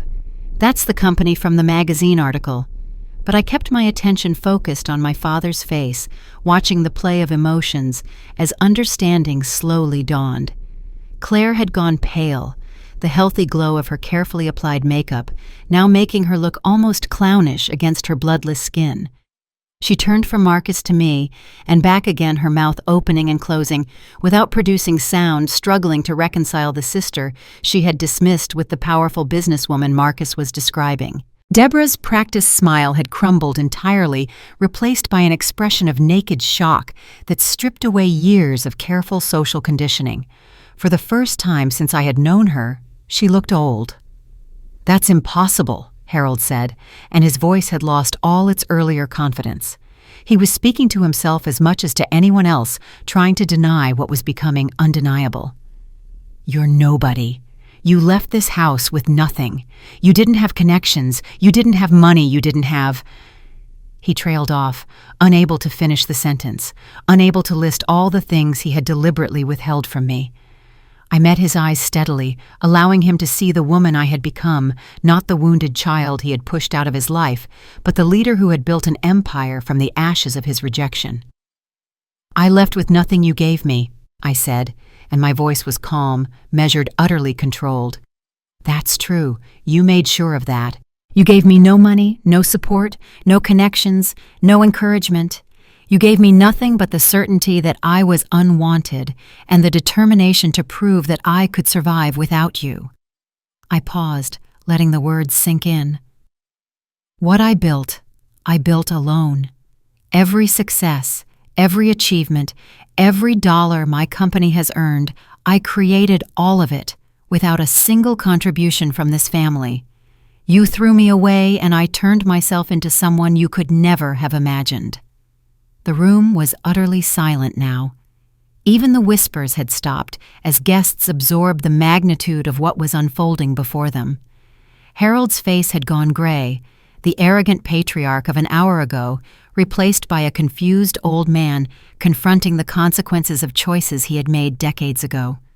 Claire looked like she might cry. Deborah had gripped the edge of the table so tightly that her knuckles had turned white. And then from the far end of the table came a sound that startled everyone, the sharp crack of a palm striking wood. My grandmother had risen to her feet, her frail body trembling with emotion, her hand flat against the table where she had slammed it with surprising force. Her eyes were bright with tears, but her voice was strong when she spoke. "Enough!" she shouted, and the word echoed through the stunned silence like a gunshot. "I have kept quiet for 16 years. I have watched this family destroy itself with lies and cruelty, and I have said nothing because I was afraid. But I will not be silent anymore. I have something to say, and every person in this room is going to listen." Every person in the room turned toward my grandmother.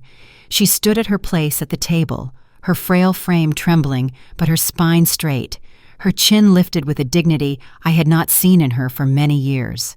The tears streaming down her weathered cheeks caught the candlelight as she pushed back her chair and began to walk slowly around the table, past the stunned guests, past Deborah's frozen expression, past Harold's ashen face, until she stood directly in front of me. She was 82 years old, and she looked every year of it. In that moment, the weight of decades of silence and regret etched into the lines of her face. But her eyes were clear and fierce, burning with an emotion I could not immediately identify. It took me a moment to recognize it as the look of someone who had finally decided to stop being afraid. "I have known about your success for 3 years," she said softly, her voice cracking but determined.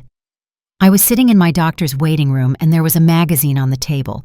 Business something, I don't remember the exact name.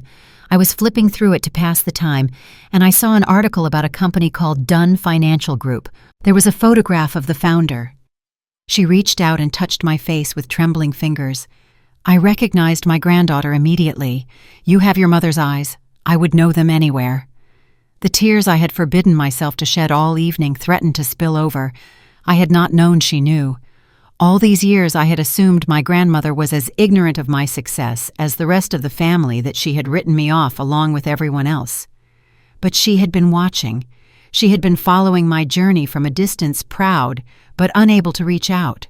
"I followed your company's growth," she continued. "I read every article I could find.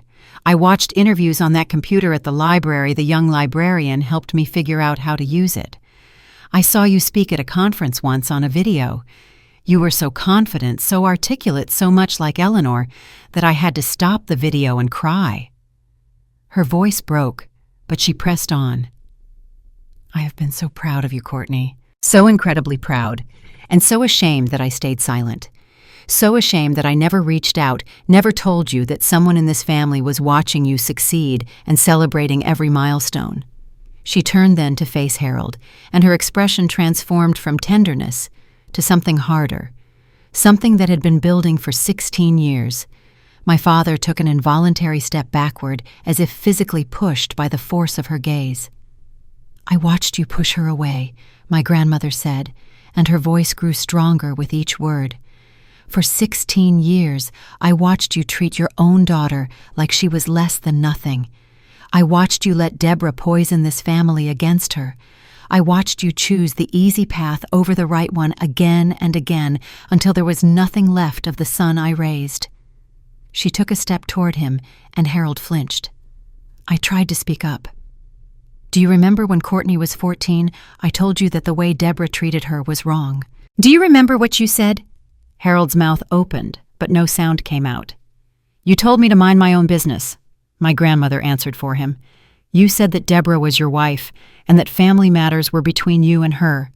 And then Deborah took me aside after dinner and made herself very clear." She turned to look at Deborah, who had gone pale beneath her carefully applied makeup.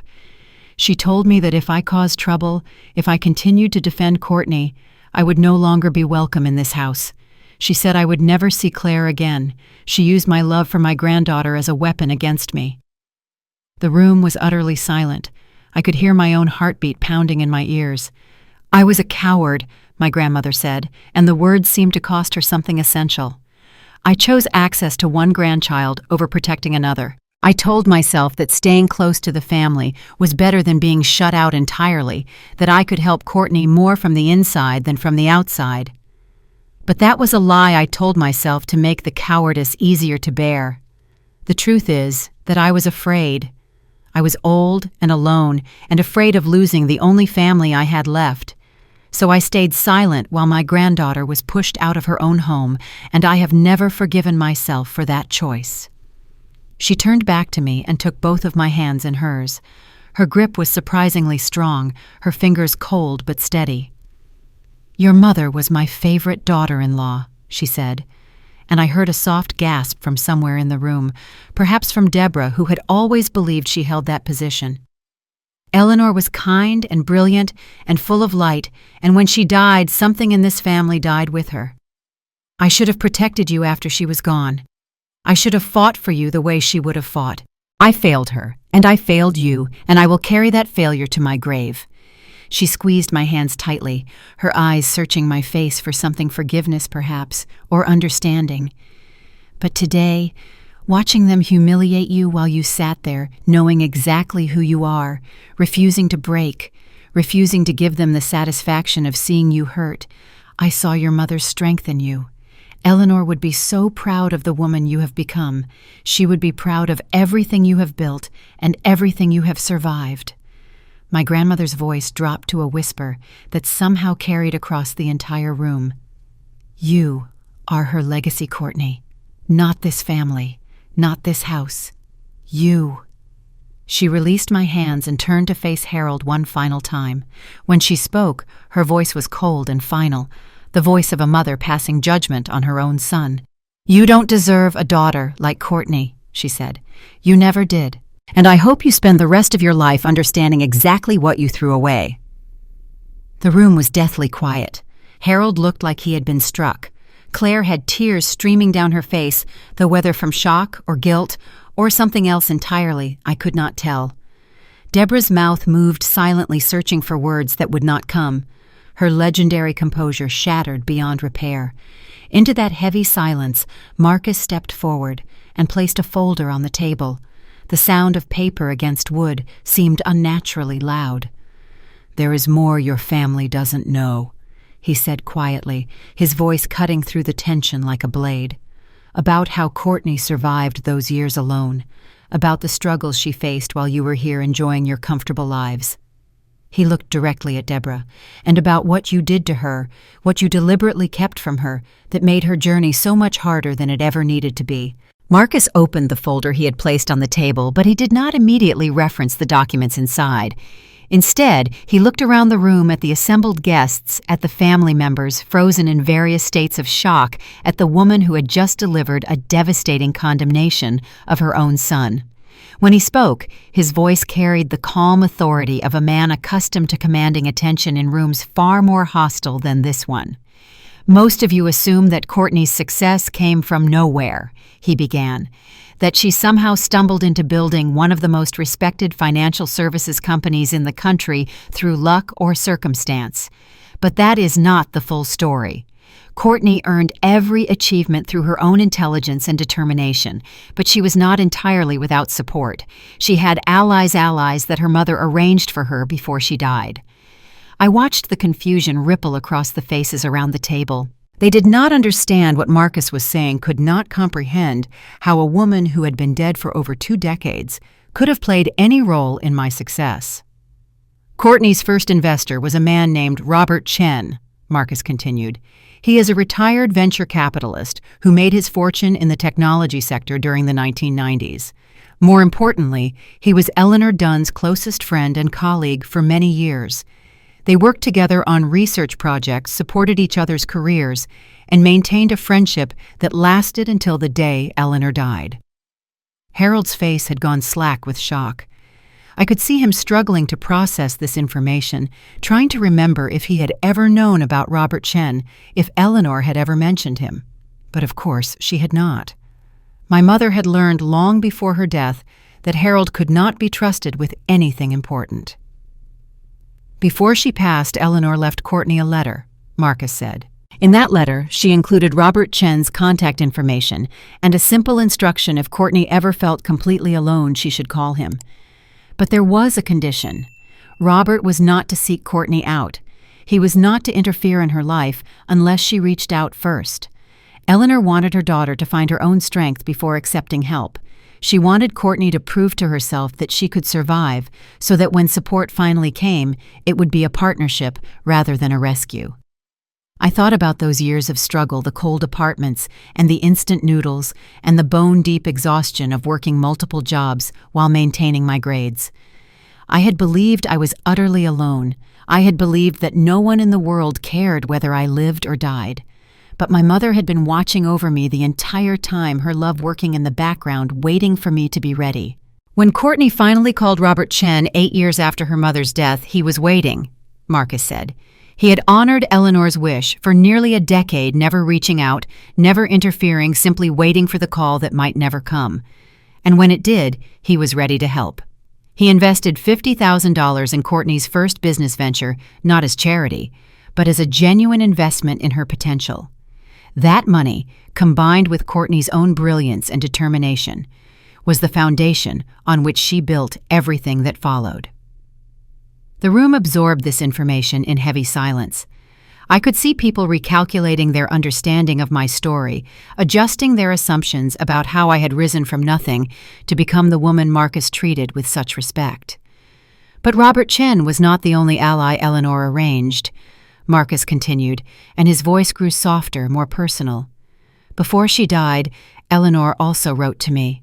We had worked together briefly on a research project, and she knew that I had resources and connections that might one day be useful to her daughter. Her letter said, 'One day my daughter will need allies who see her potential. She is brilliant, but the family around her might try to break her. If you ever encounter her in the business world, remember my words.'" Marcus paused, and I saw something flicker in his expression, a shadow of the emotion he usually kept carefully controlled. "I kept that letter for 15 years, he said. "I filed it away and almost forgot about it until the day Courtney's company appeared in my market research. When I saw the name Dunn Financial Group, something stirred in my memory. I dug out Eleanor's old letter and reread it, and I realized that the founder of this remarkable company was the daughter Eleanor had asked me to remember." He looked at me with an expression of deep respect. "I reached out to Courtney not because of charity or obligation, but because her mother was right. Courtney has extraordinary potential. Everything Eleanor predicted about her daughter came true." I felt tears sliding down my cheeks, and for the first time all evening, I did not try to stop them. My mother had loved me so completely that she had spent her dying days building a network of protection around me, planting seeds that would not bloom for years or even decades, trusting that her daughter would eventually find her way to the people who could help her. I had never truly been alone. Even in my darkest moments, my mother's love had been working behind the scenes, waiting for me to be ready. Harold made a sound that was almost a sob. His face had crumbled, the arrogant patriarch replaced by a broken man confronting the magnitude of his failures. His wife, his first wife, the woman he had supposedly loved, had known him better than he knew himself. She had predicted exactly what he would do, exactly how he would fail their daughter, and she had made arrangements to protect Courtney because she knew Harold never would. "Eleanor knew," Harold whispered, and his voice cracked on the words. "She knew I would fail Courtney. She knew, and she planned for it. She didn't trust me to take care of our daughter after she was gone." "She loved you," I said quietly, speaking directly to my father for the first time since the revelation. "But she understood your weaknesses. She hoped you would prove her wrong. You didn't." The words hung in the air between us, simple and devastating in their truth. My mother had given Harold every opportunity to be the father I needed. He had failed that test completely, and Eleanor had known he would. Her preparations were not a betrayal of her husband. They were an act of desperate love for the daughter she was leaving behind. I reached into my bag and pulled out a faded envelope, the one I had carried with me since the day I discovered it in my mother's belongings. The paper was soft with age, the edges worn from years of handling, but the words inside were as clear and damning as the day they were written. "There is something else my mother left," I said, and my voice was steady despite the emotion churning inside me. "Something that explains how I found her letter in the first place and why it was hidden from me for so long." I looked directly at Deborah, whose face had gone gray with dawning horror. "It concerns you directly." The envelope felt weightless in my hands, but the truth it contained was heavy enough to destroy a carefully constructed empire of lies. I held it up so everyone in the room could see the faded paper, the worn edges, the unmistakable evidence of something that should have reached me 16 years ago and never did. When my mother knew she was dying, I began, my voice steady, despite the emotion threatening to overwhelm me. She prepared for the future she would not be part of. She wrote me a letter filled with advice and love. She included contact information for Robert Chen, the friend she trusted to help me if I ever needed it. And she gathered $5,000 in savings money she had set aside over years' money that was meant to give me a foundation when I turned 18 and faced the world alone. I paused, letting the details settle into the consciousness of everyone present. $5,000 was not a fortune, but to an 18-year-old being pushed out of her home with nothing, it would have been transformative. It would have meant security deposits and first month's rent.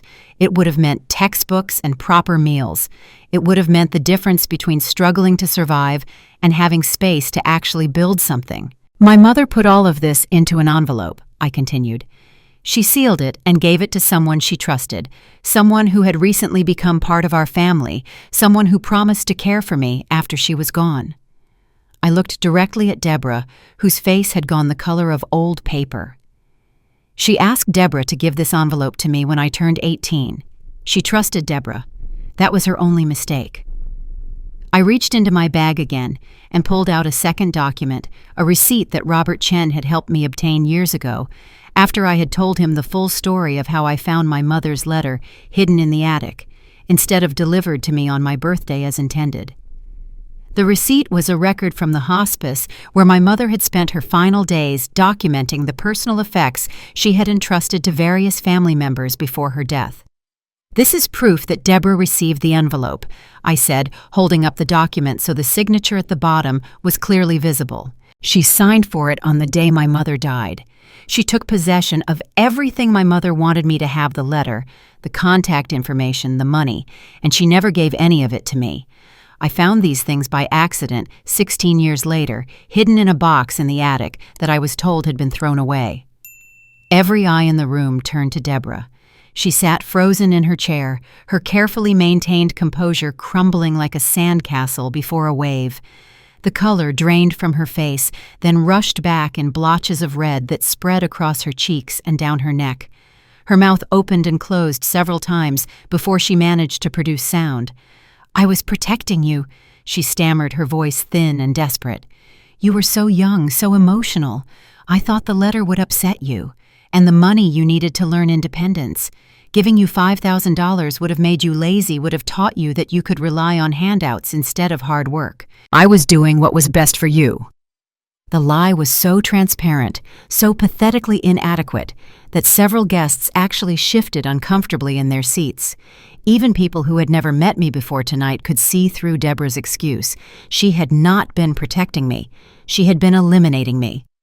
"The money was $5,000, I said, calmly, refusing to raise my voice, refusing to give her the satisfaction of seeing me lose control. "When I left this house at 18, I had $200 to my name. I survived on instant noodles for months. I worked 3 jobs while going to school full-time. There were nights I slept in the library because I could not afford to heat my apartment. $5,000 would not have made me lazy, Deborah. It would have kept me from nearly starving." I let those words sink in, watching Deborah's face, as the room absorbed the reality of what she had done. "You were not protecting me," I continued. "You wanted me to fail. You wanted me to struggle so badly that I would give up and disappear. You wanted me gone so that Claire could have everything, every resource, every advantage, every scrap of attention from a father who should have had enough love for both of his daughters. You deliberately sabotaged me because you saw me as competition for your daughter, and you did not care what happened to me as long as I was out of the way." Claire had been sitting motionless throughout this exchange, her face a mask of confusion and growing horror. Now she turned to look at her mother with an expression I had never seen on her face before, the dawning realization that everything she believed about her family was built on lies. "You told me Courtney left because she was ungrateful," Claire said slowly, each word carrying the weight of a collapsing worldview. "You told me she hated us, that she rejected everything we offered her, that she was too proud and too selfish to accept help. You made me believe she abandoned us." Her voice cracked. "You never told me you deliberately sabotaged her. You never told me you stole from her. You let me think she was the villain for 16 years. Deborah reached for Claire's arm, her face twisted with desperation. "Sweetheart, you don't understand. I did everything for you. I was trying to protect your future, your inheritance, your relationship with your father. Courtney was always going to leave anyway. I just made sure she left before she could take anything that belonged to you." Claire pulled her arm away as if Deborah's touch burned. She stared at her mother with eyes that had been stripped of every comfortable illusion, seeing clearly, for the first time, the woman who had raised her. The woman who had taught her that she was special, that she deserved the best, that her stepsister was less worthy of love and attention. The woman who had shaped Claire's entire understanding of family and loyalty and worth. "Who are you?" Claire whispered. "I don't even know who you are." Deborah's face contorted through a series of emotions: desperation, anger, fear, before settling into something harder. The mask of the caring stepmother, the devoted wife, the gracious hostess had been torn away, and what remained beneath was the woman I had always known she was. The woman who had told me to eat in the kitchen, the woman who had given my bedroom to her daughter, the woman who had spent 16 years pretending I did not exist. She turned to look at me, and her eyes narrowed with a venom that no longer needed to be hidden. "You think you've won?" She hissed, her voice low and dangerous. "You think this little performance changes anything. You can have your moment of triumph. You can enjoy watching everyone turn against me. But this isn't over, Courtney. This is far from over." Deborah's threat hung in the air like poison, but I did not flinch. I had faced far worse than her desperation over the years, and I was no longer the frightened teenager who could be intimidated by sharp words and hostile glances. Whatever she was planning, whatever revenge she thought she could exact, I would deal with it when the time came. For now, there were more important things to address. Claire's voice broke the tense silence that had followed her mother's outburst. She was still staring at Deborah with an expression of horrified disbelief, but when she spoke, her question was directed at me. "How did you survive?" she asked quietly. "All those years alone with no money, no family, no support. How did you survive?" I paused before answering. Part of me wanted to deflect the question to maintain the professional composure I had cultivated over years of boardroom negotiations and high-stakes business dealings. But another part of me, the part that had carried these memories in silence for so long, recognized that this might be the only opportunity I would ever have to tell the truth. Not for sympathy or vindication, but simply because the people in this room needed to understand what their choices had cost me. The first winter was the worst, I began, and my voice sounded strange to my own ears, softer than I intended, colored by emotions I usually kept carefully controlled. I had a small apartment near campus, but I couldn't afford to run the heat. The temperature dropped below freezing for weeks at a time, and I would lie in bed wearing every piece of clothing I owned, shivering until I finally fell asleep. I paused, remembering those endless nights, the bone-deep cold that never quite went away. Eventually, I started sleeping in the university library because it was warm. I would find a quiet corner and curl up with my textbooks, pretending to study until the building closed, then slip into the overnight study room and sleep until morning. The room was utterly silent. I could see the guests absorbing this information, their comfortable assumptions about my life being stripped away word by word. I worked 3 jobs, I continued. Waitressing at a diner during the day, tutoring students in the afternoon, cleaning offices at night. Sometimes I would finish my cleaning shift at 2 in the morning and have to be at the diner by 6. I ate 1 meal a day to save money, usually whatever the diner was going to throw out at the end of my shift. For 2 years, I carried $200 of debt on a credit card because that was all I had left after paying rent each month. $200 that I could not pay off no matter how many hours I worked. Claire had tears streaming down her face. Even some of the guests I did not know were visibly moved, their earlier skepticism replaced by something approaching shame. They had laughed when Harold mocked me. They had accepted Deborah's dismissive description of my life without question. Now they were hearing the reality they had been too comfortable to imagine. But the hardest part wasn't the poverty, I said, and my voice cracked despite my best efforts to control it. The hardest part was the loneliness. Every Christmas, I saw families together in restaurants and shops walking down the street, and I remembered that I had a family too once. A family that threw me away like I was garbage. I took a breath, steadying myself. Every birthday, I waited for a phone call that never came. I would check my phone obsessively, hoping that maybe this year someone would remember. Maybe this year my father would reach out and say he was sorry. He never did. Not once in 16 years. I looked around this room at the faces frozen in various expressions of shock and sympathy.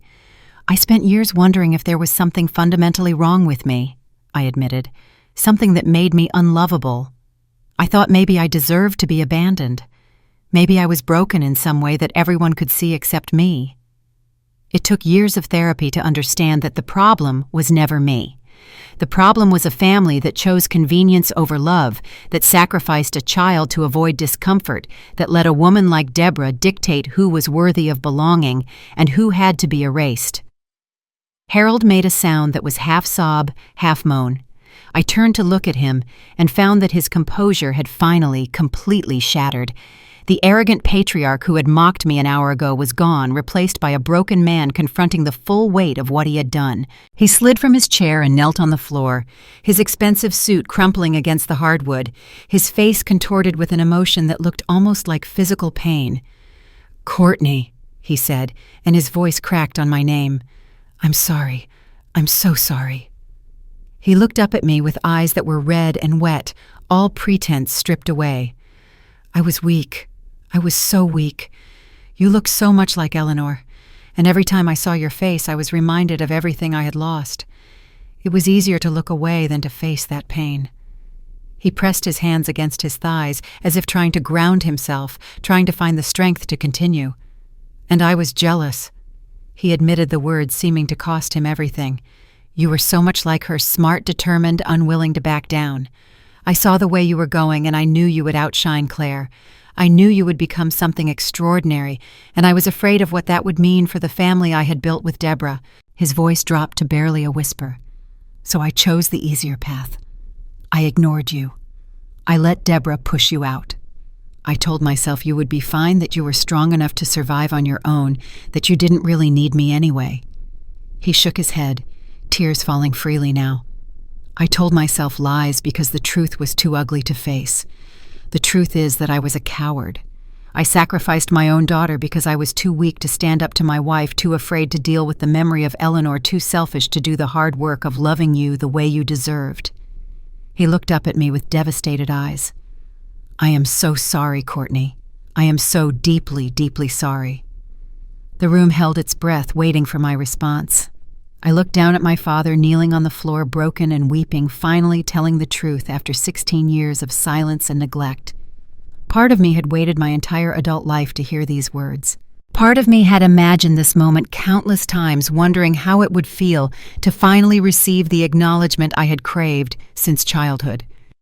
"Thank you for finally telling the truth," I said, and my voice was calm despite the storm of emotions churning inside me.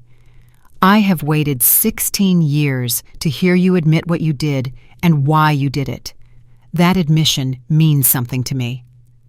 I paused, letting him absorb my words before delivering the ones that needed to follow. But the truth doesn't erase 16 years.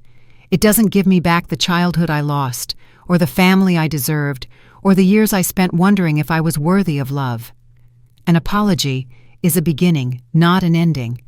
What happens next will determine whether it means anything at all.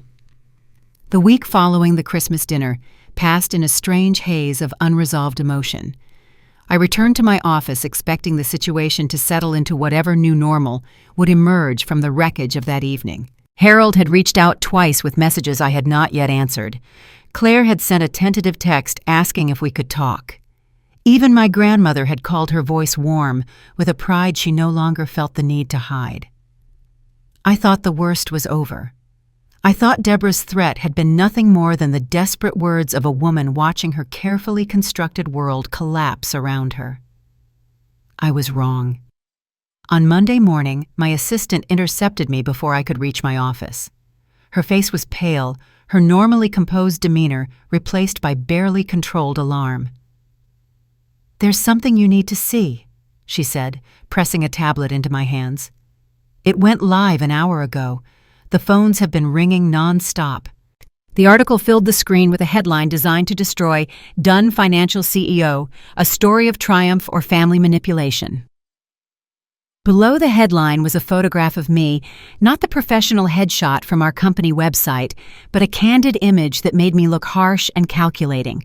The publication was a major business journal, the kind of outlet whose coverage could make or break reputations in our industry. I forced myself to read the entire piece, my stomach tightening with each paragraph. The article painted me as an unstable woman exploiting family tragedy for publicity and personal gain. It questioned whether someone with such deep family trauma was psychologically fit to lead a financial company that managed the assets of vulnerable women. It implied that my success was built on manipulation rather than merit, that my story of overcoming adversity was a carefully crafted fiction designed to generate sympathy and deflect scrutiny. Anonymous sources described me as vindictive, emotionally volatile, and obsessed with revenge against the family that had rightfully recognized my inadequacies. The attack was surgical in its precision. Every detail was calibrated to undermine not just my personal reputation, but the trust that formed the foundation of Dunn Financial Group's relationship with its clients. We served women who had already been hurt by the people and institutions they trusted. If they believed their CEO was unstable or dishonest, they would take their business elsewhere. The article was not just an assassination of my character, it was an attempt to destroy everything I had built. Marcus arrived within the hour, his expression grim.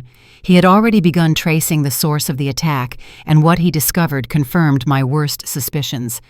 "Deborah contacted Sterling Financial 3 days ago," he said, laying documents on my desk. "She provided them with personal family details, information about your childhood, your relationship with Harold, the confrontation at Christmas. Sterling Financial saw an opportunity to damage a competitor they've resented since you walked away from their acquisition trap years ago. They have contacts at the publication. They fed the story to a journalist known for sensationalism over accuracy." I stared at the evidence of Deborah's betrayal, feeling something cold settle in my chest. She had promised that our conflict was not over, and she had meant it.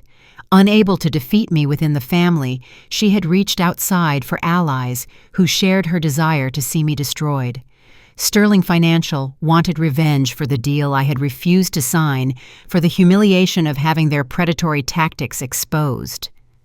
Deborah wanted to punish me for dismantling her carefully constructed lies and turning her own daughter against her. Together they had created a perfect storm designed to erase everything I had worked for.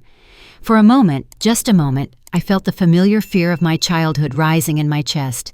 The fear of being erased, dismissed, made invisible. The fear that no matter how much I achieved, the people who wanted to destroy me would always find a way. I was 16 years old again, standing in a dark hallway, listening to my father agree to push me out of my own family. But I was not 16 anymore. I was not the powerless teenager who had fled with $200 and a broken heart. I was the founder and chairwoman of a company that had changed thousands of lives, and I had allies who believed in me not because of family obligation, but because I had earned their respect through years of integrity and hard work. I called an emergency board meeting and laid out the situation with complete transparency. I reached out to media contacts I had cultivated over years of building Dunn Financial Group's reputation, journalists who knew my story and could speak to my character. I prepared a public statement that addressed the accusations, directly acknowledging my difficult family history, while demonstrating that it had made me stronger rather than unstable. The counterattack came from unexpected quarters. My grandmother, frail but fierce, gave a recorded statement to 3 different news outlets describing exactly what she had witnessed at the Christmas dinner and condemning Deborah's years of cruelty. Several former colleagues of my mother came forward with testimonials about Eleanor's character and her hopes for me providing context that transformed the narrative from family dysfunction to a story of resilience and maternal love that transcended death. Clients of Dunn Financial Group organized an impromptu campaign of support, sharing their own experiences of how our company had helped them rebuild their lives after tragedy. Within 72 hours, the tide had turned. The original article was widely criticized as a hit piece fueled by anonymous sources with obvious axes to grind. Sterling Financial's involvement was exposed by an investigative blogger who had been tracking their pattern of anti-competitive behavior for years. Deborah's name appeared in follow-up coverage as the bitter stepmother who had sabotaged her stepdaughter's inheritance and was now attempting to sabotage her career. The story that was supposed to destroy me instead destroyed her remaining credibility. As public opinion shifted decisively in my favor, I received a call from my grandmother. Her voice carried an excitement I had rarely heard from her, a trembling energy that suggested something significant had occurred. "Harold just held a press conference," she said. "He made a statement about the article about Deborah, about everything. Courtney, you need to see this. He's done something that nobody expected, least of all Deborah." I turned on the television in my office and found the footage already playing on every news channel. Harold stood at a podium looking older than I had ever seen him, his face drawn with exhaustion and something that might have been resolve. What he said next changed everything. The footage played on every news channel for the rest of the day. Harold stood at a podium in front of the family home cameras, flashing microphones thrust toward him from every angle. He looked diminished, somehow smaller than the commanding patriarch I remembered from childhood, as if the weight of his confession had physically compressed him. But there was also something in his posture that I had never seen before, a straightness to his spine that suggested he was finally, after decades of moral cowardice, choosing to do the right thing. "I am here to make a statement regarding my daughter Courtney and the false accusations that have been circulating in the media," he began, his voice steady despite the obvious strain. "For 16 years, I failed her. I allowed my wife Deborah to systematically exclude Courtney from our family. I ignored the signs of deliberate cruelty. I chose comfort over conscience, and in doing so, I participated in the destruction of my relationship with my own child." The reporters leaned forward, sensing that something significant was about to happen. "The recent article attacking my daughter's character was orchestrated by my wife," Harold continued. "Deborah contacted competitors of Courtney's company and provided them with personal family information which they used to construct a malicious and dishonest narrative. This was not an isolated incident, but the culmination of years of calculated behavior designed to harm Courtney and benefit our other daughter, Claire, at Courtney's expense. He paused, and I could see him gathering himself for what came next. I take full responsibility for allowing this to happen. I was weak, I was complicit, and I am deeply, profoundly sorry. His voice cracked, but he pressed on. Effective immediately, I am filing for divorce from Deborah. I cannot undo the damage of the past 16 years, but I can stop enabling the person who caused it. My daughter Courtney deserved better than the father I was. I intend to spend whatever time I have left trying to become the father she should have had. The media erupted with questions, but Harold had already turned away from the podium. I watched him walk back into the house, shoulders bowed but head held high, and I felt something shift inside me. Not forgiveness, not yet, but perhaps the first fragile stirring of something that might one day grow into peace. I learned later what happened inside that house after the press conference ended. Deborah had been watching from the living room, her face contorting through stages of disbelief as Harold's words registered. When he announced the divorce, she seized her phone and hurled it at the television screen with a scream of rage that the neighbors reportedly heard through closed windows. The screen shattered, but the damage to her life was already done. No amount of broken glass could change what Harold had said in front of the entire world. The consequences cascaded quickly after that. Within days, Deborah found herself cut off from the financial resources she had enjoyed for over 2 decades. Harold's lawyers moved with surprising efficiency, freezing joint accounts and beginning the process of separating their assets. The prenuptial agreement she had signed, confident that her position was secure, now worked against her, limiting what she could claim from the marriage she had spent years manipulating. But the financial losses were nothing compared to the social devastation. Deborah had built her entire identity around being Harold Dunn's wife, the gracious hostess, the devoted mother, the pillar of their community's social scene. That identity crumbled overnight. Friends who had admired her carefully crafted image now saw her as the villain of a public scandal. Invitations to charity events and dinner parties stopped arriving. Phone calls went unreturned. The women she had cultivated for decades suddenly discovered they were too busy to meet for lunch, too occupied to return her messages, too uncomfortable to be seen with someone whose cruelty had been exposed on national television. She had spent 16 years trying to erase me from the family. Now she was discovering what it felt like to be erased herself. The invisibility she had inflicted on me as a child had returned to claim her, and there was a certain poetic justice in watching the architect of my isolation become isolated in turn. Claire was caught in the middle of the collapse, forced to navigate the destruction of everything she had believed about her family.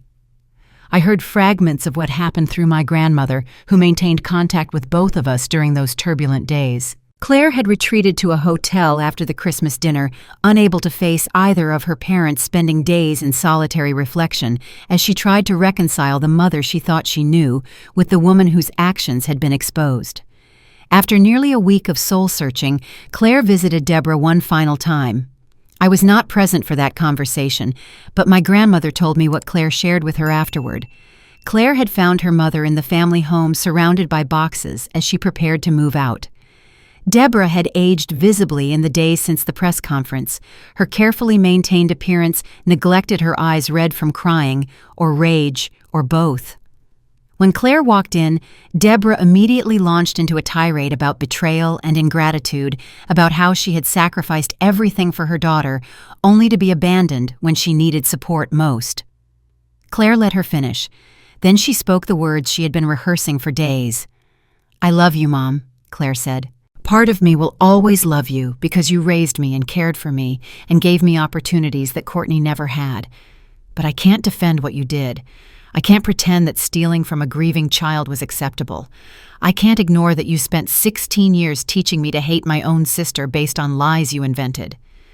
Deborah started to protest, but Claire held up her hand. "You raised me to think Courtney was the enemy. You told me she was ungrateful, selfish, that she abandoned us because she didn't care about family. But the real enemy was your own jealousy.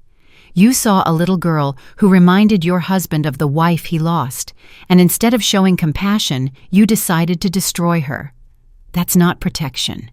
That's cruelty, and I won't be part of it anymore." Deborah's response was a scream of fury. She called Claire ungrateful, accused her of choosing a stranger over her own mother, insisted that everything she had done was for Claire's benefit. She had sacrificed her own happiness for her daughter, she claimed, and this was the thanks she received. Claire listened to the tirade without flinching. When Deborah finally ran out of words, Claire simply turned and walked toward the door. "Goodbye, Mom," she said quietly. "I hope someday you understand what you lost and why."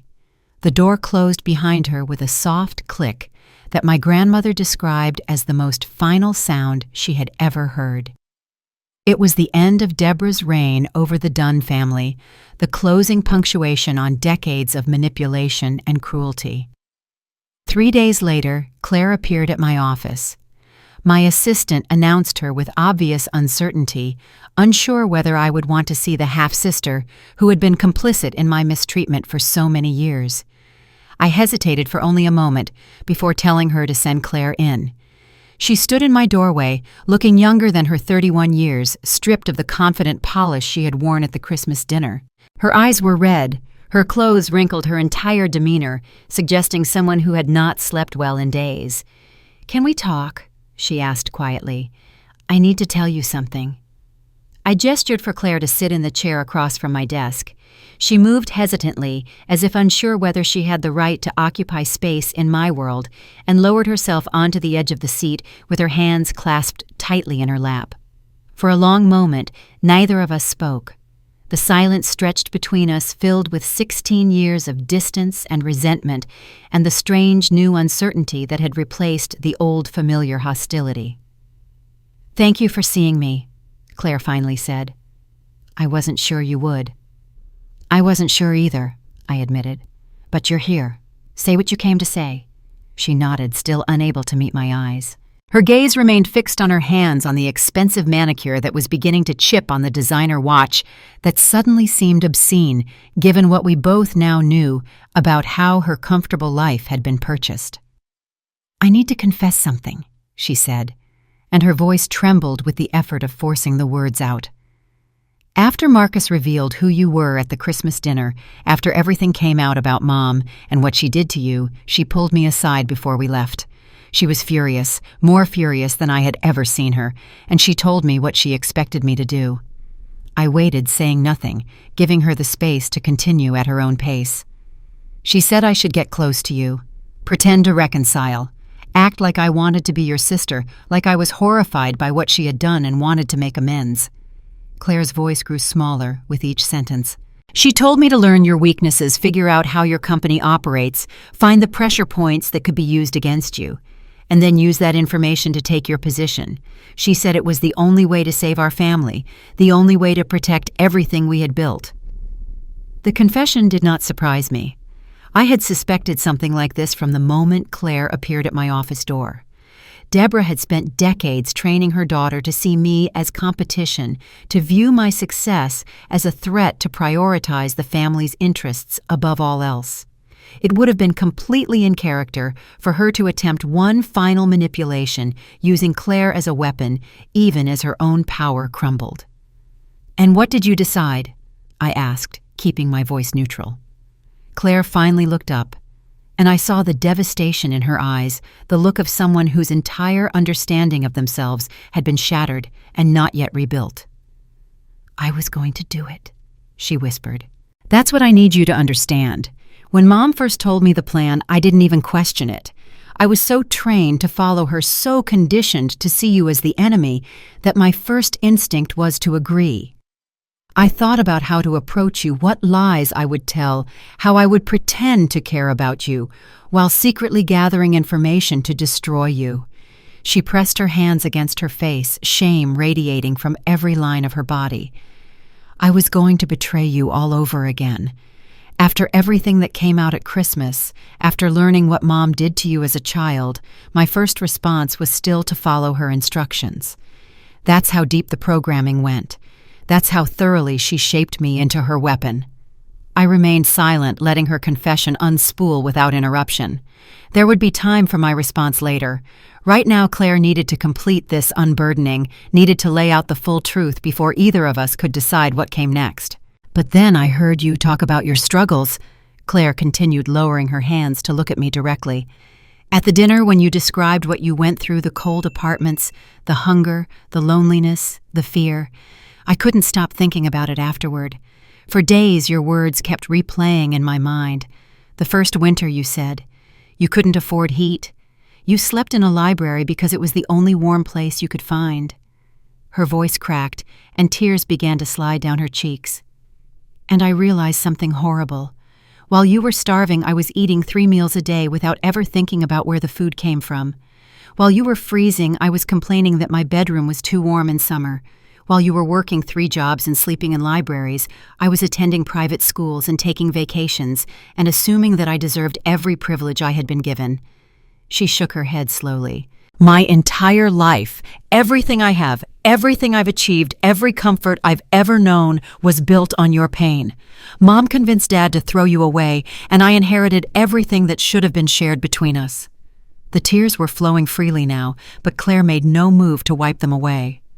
"When I found out Mom was behind the newspaper attack, something broke inside me. I realized that she would never stop. No matter how much damage she caused, no matter how many lives she destroyed, she would keep manipulating and scheming and hurting people until someone stopped her. And I realized that I was becoming her. I was turning into the same kind of person, someone who would destroy their own sister for power and position." She met my eyes with an intensity that surprised me. "I don't want to be that person, Courtney. I don't want to be someone who builds their success on someone else's suffering. I don't want to be my mother's weapon anymore." She took a shaky breath. "I'm not asking you to forgive me. I know I don't deserve that. I stood by while they humiliated you at Christmas. I never defended you, not once, in all the years we were growing up. I accepted everything Mom told me about you without ever questioning whether it was true." She straightened in her chair, and I saw something new in her posture, a determination that seemed unfamiliar on her features, as if she were trying on a new identity and discovering that it fit. "I just needed you to know that I'm done. I'm done being her puppet. I'm done competing with you for things that were never mine to take. Whatever happens next, I want to earn it on my own. Even if I have to start from nothing, even if I have to go through what you went through, I would rather struggle honestly than succeed through manipulation." The room fell silent as Claire finished speaking. She sat before me, stripped of pretense, offering nothing but raw honesty and the fragile hope that it might be enough. I studied her for a long moment, searching for signs of deception, for the calculated performance Deborah had trained her to deliver. But I saw only exhaustion and shame, and something that looked like the first tentative shoots of genuine growth. "If you're serious about starting over," I said finally, "I might know a way." Claire's eyes widened with surprise and something that looked like fear. She had clearly expected rejection, or perhaps a cold dismissal, or at best a vague promise to consider her words. She had not expected me to offer anything concrete, let alone an opportunity that could reshape her entire future. "Dunn Financial Group sponsors a leadership development program," I explained, keeping my voice measured and professional. "It's designed specifically for women who are rebuilding their careers, women who have faced setbacks, made mistakes, or found themselves starting over later in life than they expected. The program is rigorous, the standards are high, and the competition for spots is intense because we only accept 12 participants each year from hundreds of applicants." I watched Claire absorb this information, saw the wheels turning behind her eyes as she tried to understand what I was offering and what strings might be attached. "The selection process is completely anonymous," I continued. "Applications are reviewed by an independent committee that never sees the candidates' names, family backgrounds, or personal connections. They evaluate applicants solely on their qualifications, their essays, their demonstrated potential for growth. If you apply to this program, no one will know you're my sister. No one will give you special treatment or hold your family history against you. You'll be judged purely on your abilities, nothing more, nothing less." Claire's face had gone pale. The implications of what I was describing were clearly sinking in, and they terrified her. If you succeed in the program, I said, it will be because you earned your place, because you worked harder than the other candidates, demonstrated more potential, proved that you have what it takes to lead. That success will belong entirely to you, not to your mother's machinations, not to your father's name, not to any advantage that was handed to you at birth. I paused, letting the weight of the alternative settle into the silence between us. And if you fail, I continued quietly, you'll know exactly why. You'll know that when stripped of every privilege, every connection, every door that was opened for you by someone else's effort, you weren't able to compete. That knowledge might be painful, but it will also be honest. And sometimes honest failure is more valuable than dishonest success. Claire sat frozen in her chair, her hands gripping the armrests so tightly that her knuckles had gone white. I recognized the expression on her face, the look of someone confronting a truth they had spent their entire life avoiding. She had never done anything without her family name opening doors. Every school she attended, every job she held, every opportunity she pursued had come with the invisible endorsement of the Dunn family reputation. She had never had to wonder whether she was good enough on her own merits, because she had never been forced to find out. I don't know, she said finally, her voice barely above a whisper. I don't know if I can do it. What if I apply and they reject me? What if I'm not good enough without the family name behind me? What if everything I thought I achieved was really just borrowed success? Then you'll know, I said simply, and knowing is better than wondering. The silence stretched between us as Claire wrestled with the decision. I could see the conflict playing out across her features, the fear of failure warring with the desperate need to prove herself, the comfortable certainty of her old life battling against the terrifying possibility of genuine growth. She had spent 31 years building an identity based on being Harold Dunn's favored daughter. I was asking her to walk away from that identity entirely and discover who she was without it. I'll do it, she said finally, and the words seemed to cost her something essential. I don't know if I'm good enough. I don't know if I have what it takes to succeed without the advantages I've always had, but I need to find out. She met my eyes with a determination that looked new on her face, unfamiliar but genuine. I need to know who I really am, even if the answer is someone less impressive than I always believed. I nodded slowly, acknowledging the courage it took for her to make that choice. The application deadline is in 6 weeks. I'll have my assistant send you the information, but after that, you're on your own. I won't intervene in the selection process. I won't put in a good word or try to influence the committee. You'll succeed or fail based entirely on what you bring to the table. Claire stood steadier now than when she had entered, as if the decision itself had given her a foundation to stand on. Thank you, she said. I know you don't owe me anything. I know I don't deserve this chance, but I'm going to try to earn it. She walked to the door, then paused with her hand on the frame. Courtney, she said without turning around. I'm sorry. For everything. I know that doesn't fix anything, but I needed to say it. Then she was gone, the door closing softly behind her, leaving me alone with thoughts I had not expected to have. I sat in my office for a long time after Claire left, watching the afternoon light shift across the walls, processing the conversation we had just had. I had expected to feel satisfaction at her humbling, perhaps vindication, at watching the favored daughter finally confront the hollow foundation of her success.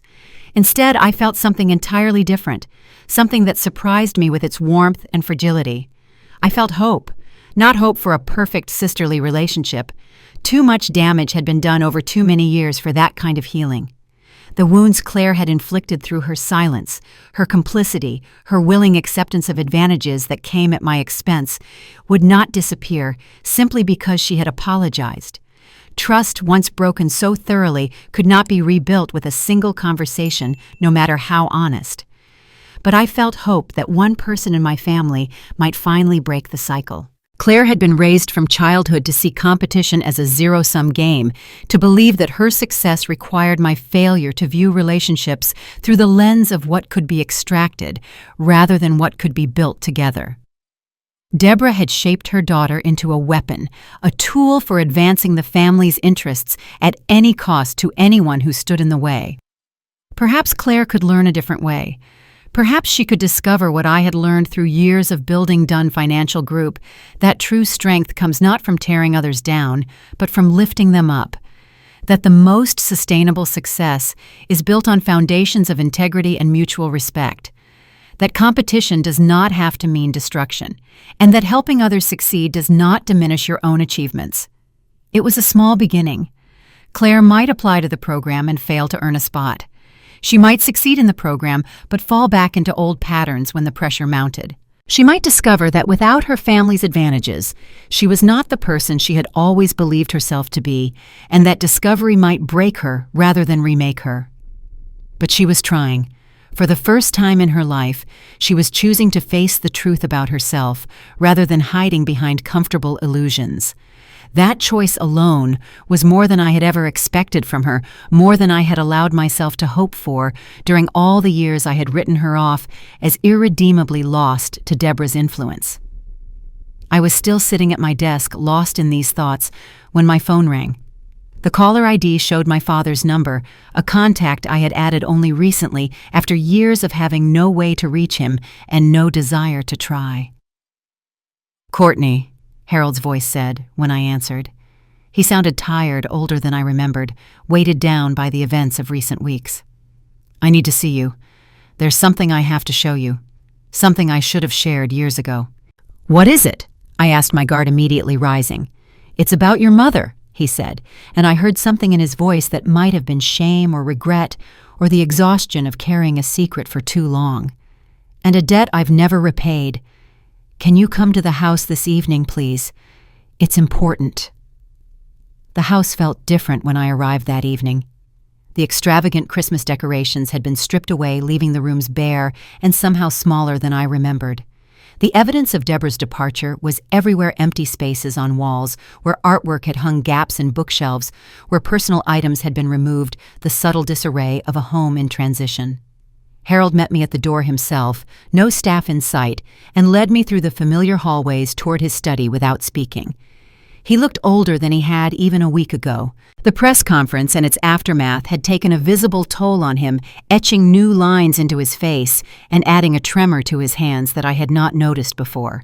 Whatever energy had sustained him through the public confession seemed to have drained away, leaving behind a man who was finally confronting the accumulated weight of decades of poor choices.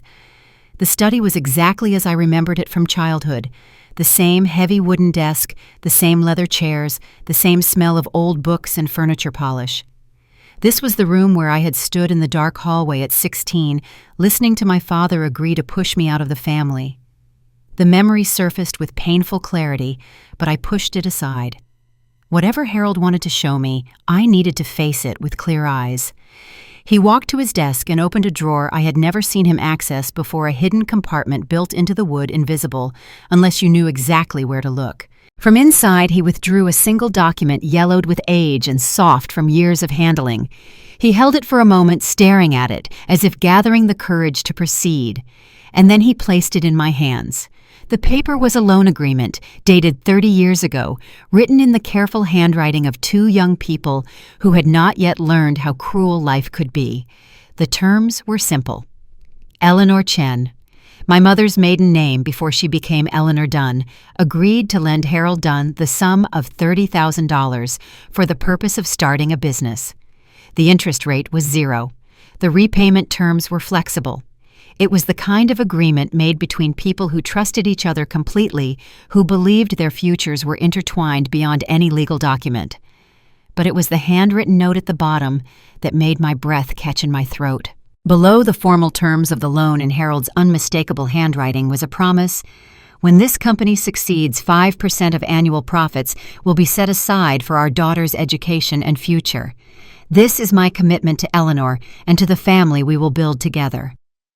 I read the words 3 times, making sure I understood what I was seeing.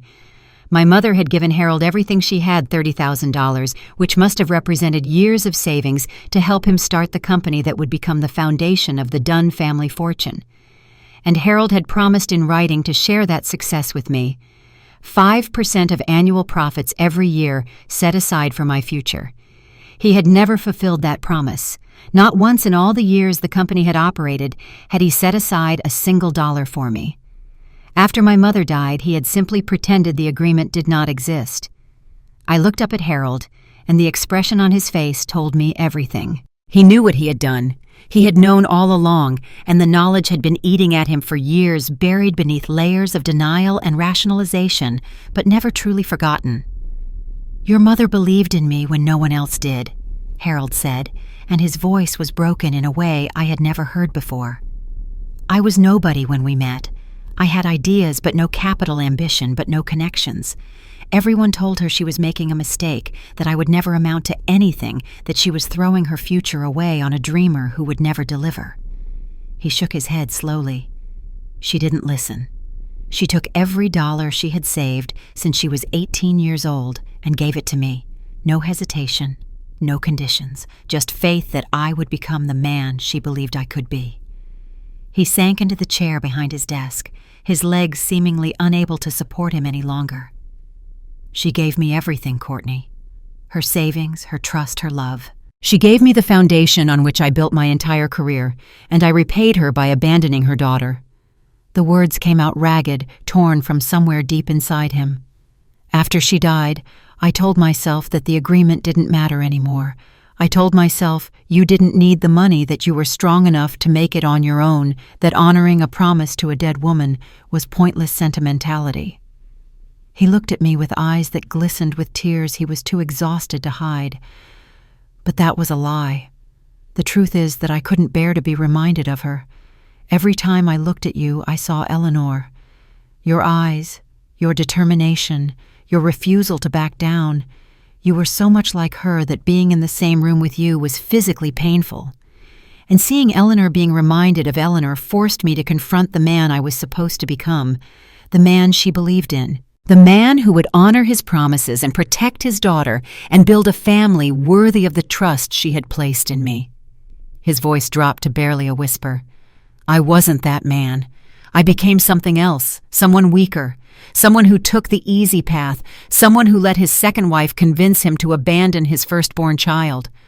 Looking at you meant facing that failure every single day. So I stopped looking. I let Deborah push you away because it was easier than confronting my own inadequacy. I broke every promise I made to your mother, and I told myself lies to make the breaking easier to bear. The study was silent, except for the ticking of a grandfather clock I remembered from childhood. I looked down at the document in my hands, this fragile piece of paper that represented so much hope and so much betrayal. Legally, it would be difficult to enforce after 30 years. The statute of limitations had long since passed, and any court battle would be expensive and uncertain. But that was not the point. The money had never been the point.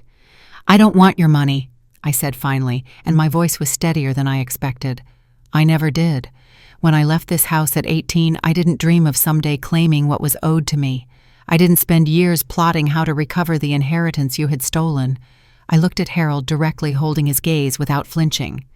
What I wanted was a father who believed in me, a father who would protect me and champion me and make me feel like I mattered. You couldn't give me that. You chose not to give me that. I held up the document, this artifact of broken promises and abandoned obligations. So I built my own belief. I found my own champions, Robert, Chen, Marcus Hale, the colleagues and mentors who saw my potential when my own family refused to look.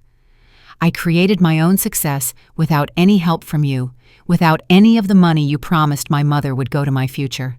And I built my own family, not of blood, but of people who actually see me, who value me, who would never throw me away because loving me was too inconvenient. I walked to Harold's desk and placed the document in front of him. Keep this, I said. Keep it as a reminder of what you lost. Keep it as evidence of the promises you broke and the daughter you abandoned. Keep it so that every time you open that drawer, you remember that your wife trusted you with everything she had, and you betrayed that trust in the worst possible way. Harold stared at the paper, tears now falling freely down his weathered cheeks. He made no move to pick it up, as if touching it would make the weight of his failures too heavy to bear. When he finally spoke, his voice was barely audible, the voice of a man who had lost everything and knew he deserved the loss. "Is there anything left for us?" he asked. "Any possibility of being something father and daughter, or even just two people who share a history? I know I don't deserve it. I know I have no right to ask, but I need to know if there's any hope at all, or if I've destroyed even the possibility of redemption." Harold's question hung in the air between us, heavy with desperation and the faintest tremor of hope. I could see how much the answer mattered to him. His entire body seemed to lean toward me, waiting as if my words would determine whether there was any point in continuing to draw breath. It would have been easy to destroy him completely in that moment. A single sentence of rejection, and whatever remained of his spirit would shatter beyond repair. But I had not come here for destruction. I had not built my life on revenge, and I was not going to let this broken man turn me into someone motivated by cruelty rather than purpose. The question deserved a thoughtful answer, even if the person asking it deserved far less. "I'm not going to pretend the past didn't happen," I said, finally choosing each word with deliberate care. "I can't walk out of this room and suddenly feel the warmth that daughters are supposed to feel for their fathers. I can't call you Dad and have it mean what that word is supposed to mean. When I say it, I feel nothing, or worse than nothing. I feel the echo of every time you looked through me, every time you chose Deborah's comfort over my well-being, every time you made me feel like I was a burden that you couldn't wait to be rid of." Harold flinched at each phrase, but he did not look away. He was forcing himself to hear this, perhaps for the first time truly listening to the impact of his choices. "I can't sit at holiday dinners and act like we're a normal family," I continued. "We're not. We never were, and we never will be. Too much damage has been done over too many years. The father-daughter relationship that should have existed between us was killed long ago by neglect, by cruelty, by deliberate choices that you made again and again when you could have chosen differently. That relationship cannot be resurrected. It's gone." I watched him absorb this truth, watched the last flickering hope in his eyes dim as he understood that the fantasy of redemption he had been clinging to was not going to materialize. There would be no tearful reconciliation, no healing embrace, no magical transformation that erased 16 years of abandonment. "But I also don't want to carry hatred for the rest of my life," I said, and I saw a spark of something surprise, perhaps, or cautious attention in his expression. "Hating you would require energy that I would rather spend on people who matter to me. It would mean giving you space in my mind and my heart that you haven't earned and don't deserve. The weight of that hatred, the bitterness, the resentment, the constant reopening of old wounds, that weight belongs to you, not to me. You earned it through your actions. I refuse to carry it for you." I straightened my shoulders, feeling the truth of what I was about to say settle into my bones. "I'm choosing to set that weight down. Not for your sake, don't misunderstand me. I'm not doing this because you deserve relief from guilt or because I believe you've suddenly become a better person. I'm doing this for myself because I refuse to let what you did to me define the rest of my life. You took enough from me already. You don't get to take my peace of mind as well." Harold nodded slowly, and I saw something shift in his posture. Acceptance, perhaps, of boundaries he knew he had no right to challenge. "What does that mean for us?" he asked quietly. "Practically speaking, what does setting down the weight look like?" "It means we can be two adults who share history," I said. "Two people who acknowledge our biological connection without pretending it's something it isn't. If we encounter each other at business functions or family events, if there are any family events left after all this, we can be civil. We can have conversations that don't end in accusations or tears. We can exist in the same spaces without it becoming a confrontation." I paused, making sure he understood the limits of what I was offering. "I won't sabotage your business or seek revenge for what you've done. That was never my goal, and it's not going to become my goal now. Your company can succeed or fail on its own merits without any interference from me. But I also won't protect you from the consequences of your choices. If your decisions catch up with you, if the business struggles because of problems you created, if your reputation suffers because the truth came out, I won't step in to save you. You have to rebuild your own life just like I rebuilt mine.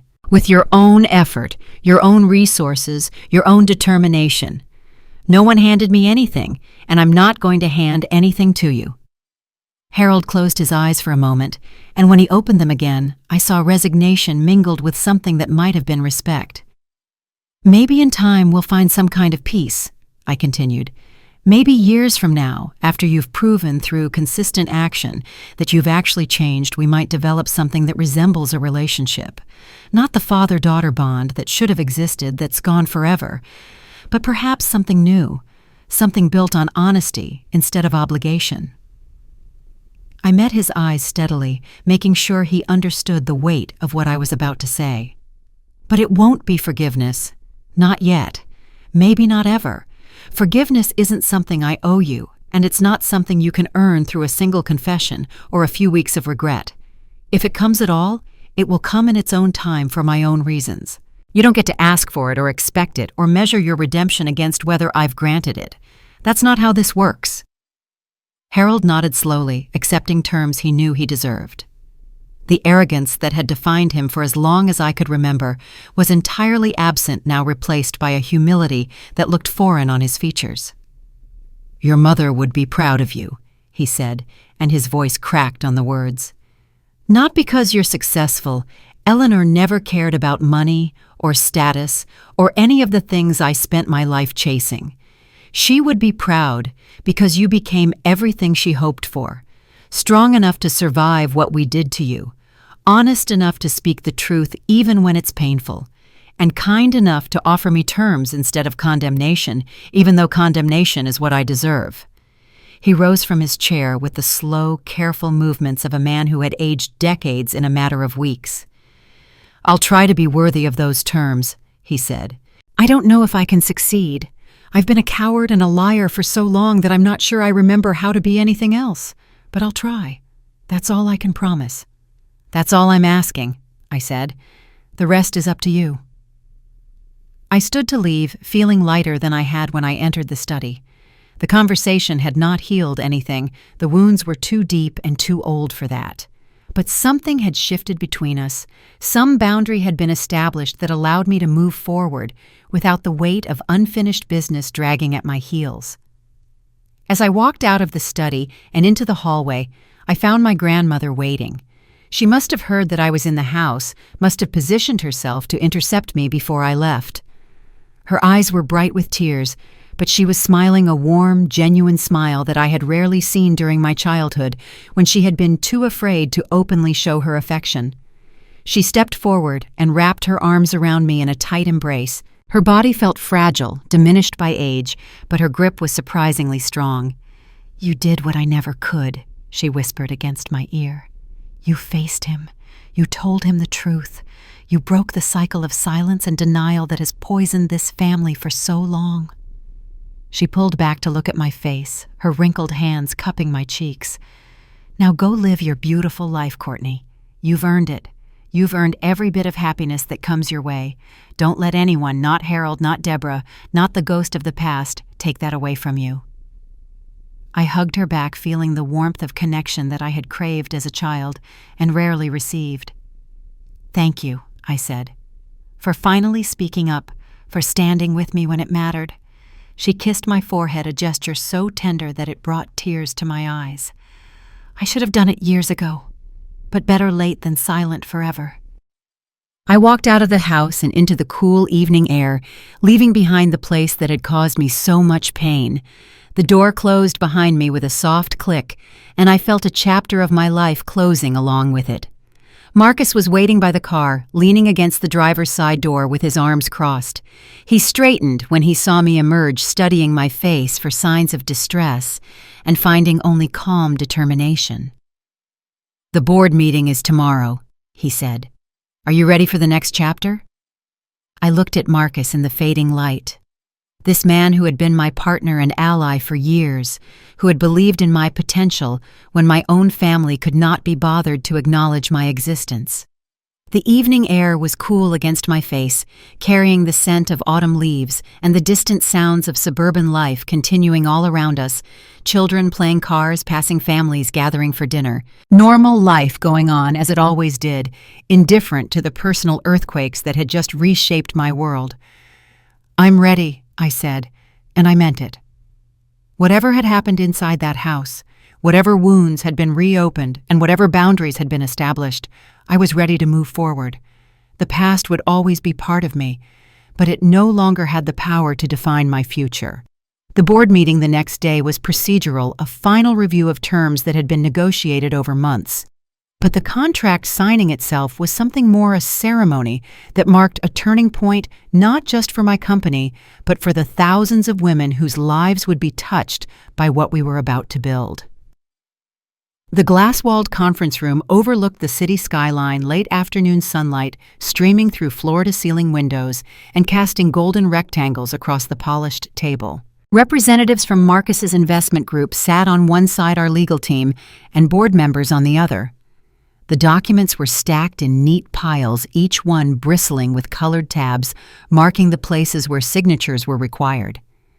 I had signed hundreds of contracts over the years. Each one represented a milestone, a step forward in the journey from struggling entrepreneur to established business leader. But this contract was different. This $138 million partnership would expand our financial services to elderly women across 15 states, reaching communities that had never had access to the kind of support we provided. Rural towns where widows struggled alone with finances their husbands had always managed. Urban neighborhoods where divorced women found themselves suddenly responsible for retirement planning they had never been taught to understand. Suburban communities where accomplished women discovered after their spouses died or left that they had no idea how their own household finances worked. As I picked up the pen and positioned it above the signature line, I thought about my mother's friends. The women who had visited our house when I was a child, who had laughed in our kitchen and shared recipes with Eleanor, and seemed to my young eyes to have everything figured out. I remembered what happened to them after their circumstances changed, Mrs. Patterson losing her house because she didn't understand how mortgage payments worked, Mrs. Chen unable to access retirement accounts that her husband had always managed, Mrs. Williams signing documents she couldn't comprehend because a financial advisor told her it was the right thing to do. These were intelligent, capable women who had been failed by a system that assumed someone else would always take care of them. They had trusted that the men in their lives would handle the complicated money matters, that they would never need to understand the details, that their security was guaranteed by relationships rather than knowledge. When those relationships ended through death or divorce or abandonment, they found themselves adrift in a financial world that seemed designed to confuse and exploit them. My mother had watched her friends struggle, and she had worried about me facing the same fate. That was why she had left me the letter, the contact information for Robert Chen, the resources that would help me build my own foundation, rather than depending on someone else's. She had understood even before I was old enough to grasp the concept that true security came from knowledge and independence, not from trusting others to take care of what you should take care of yourself. I signed my name on the contract, watching the ink flow across the paper in the signature I had practiced as a teenager and refined over years of business dealings. This was my mother's legacy made tangible. Every widow who learned to manage her own finances through our programs, every divorcee who discovered she was capable of building a secure future on her own, every abandoned woman who found the support she needed to start over, they were all part of the promise I was fulfilling. The promise Eleanor had believed I would keep, even when I was just a frightened 10-year-old watching her slip away. After the signing was complete, after the champagne toasts and the handshakes and the photographs that would appear in business publications next week, Marcus stood to make an announcement. The room fell quiet as he walked to the front of the conference table, his expression carrying the particular gravity he reserved for moments of genuine significance. "Today marks more than a business milestone," he said.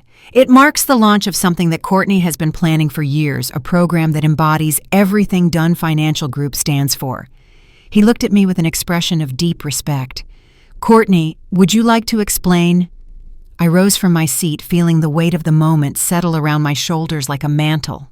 This was something I had dreamed about since the earliest days of the company, something I had been building toward through every strategic decision and every dollar of profit we had earned.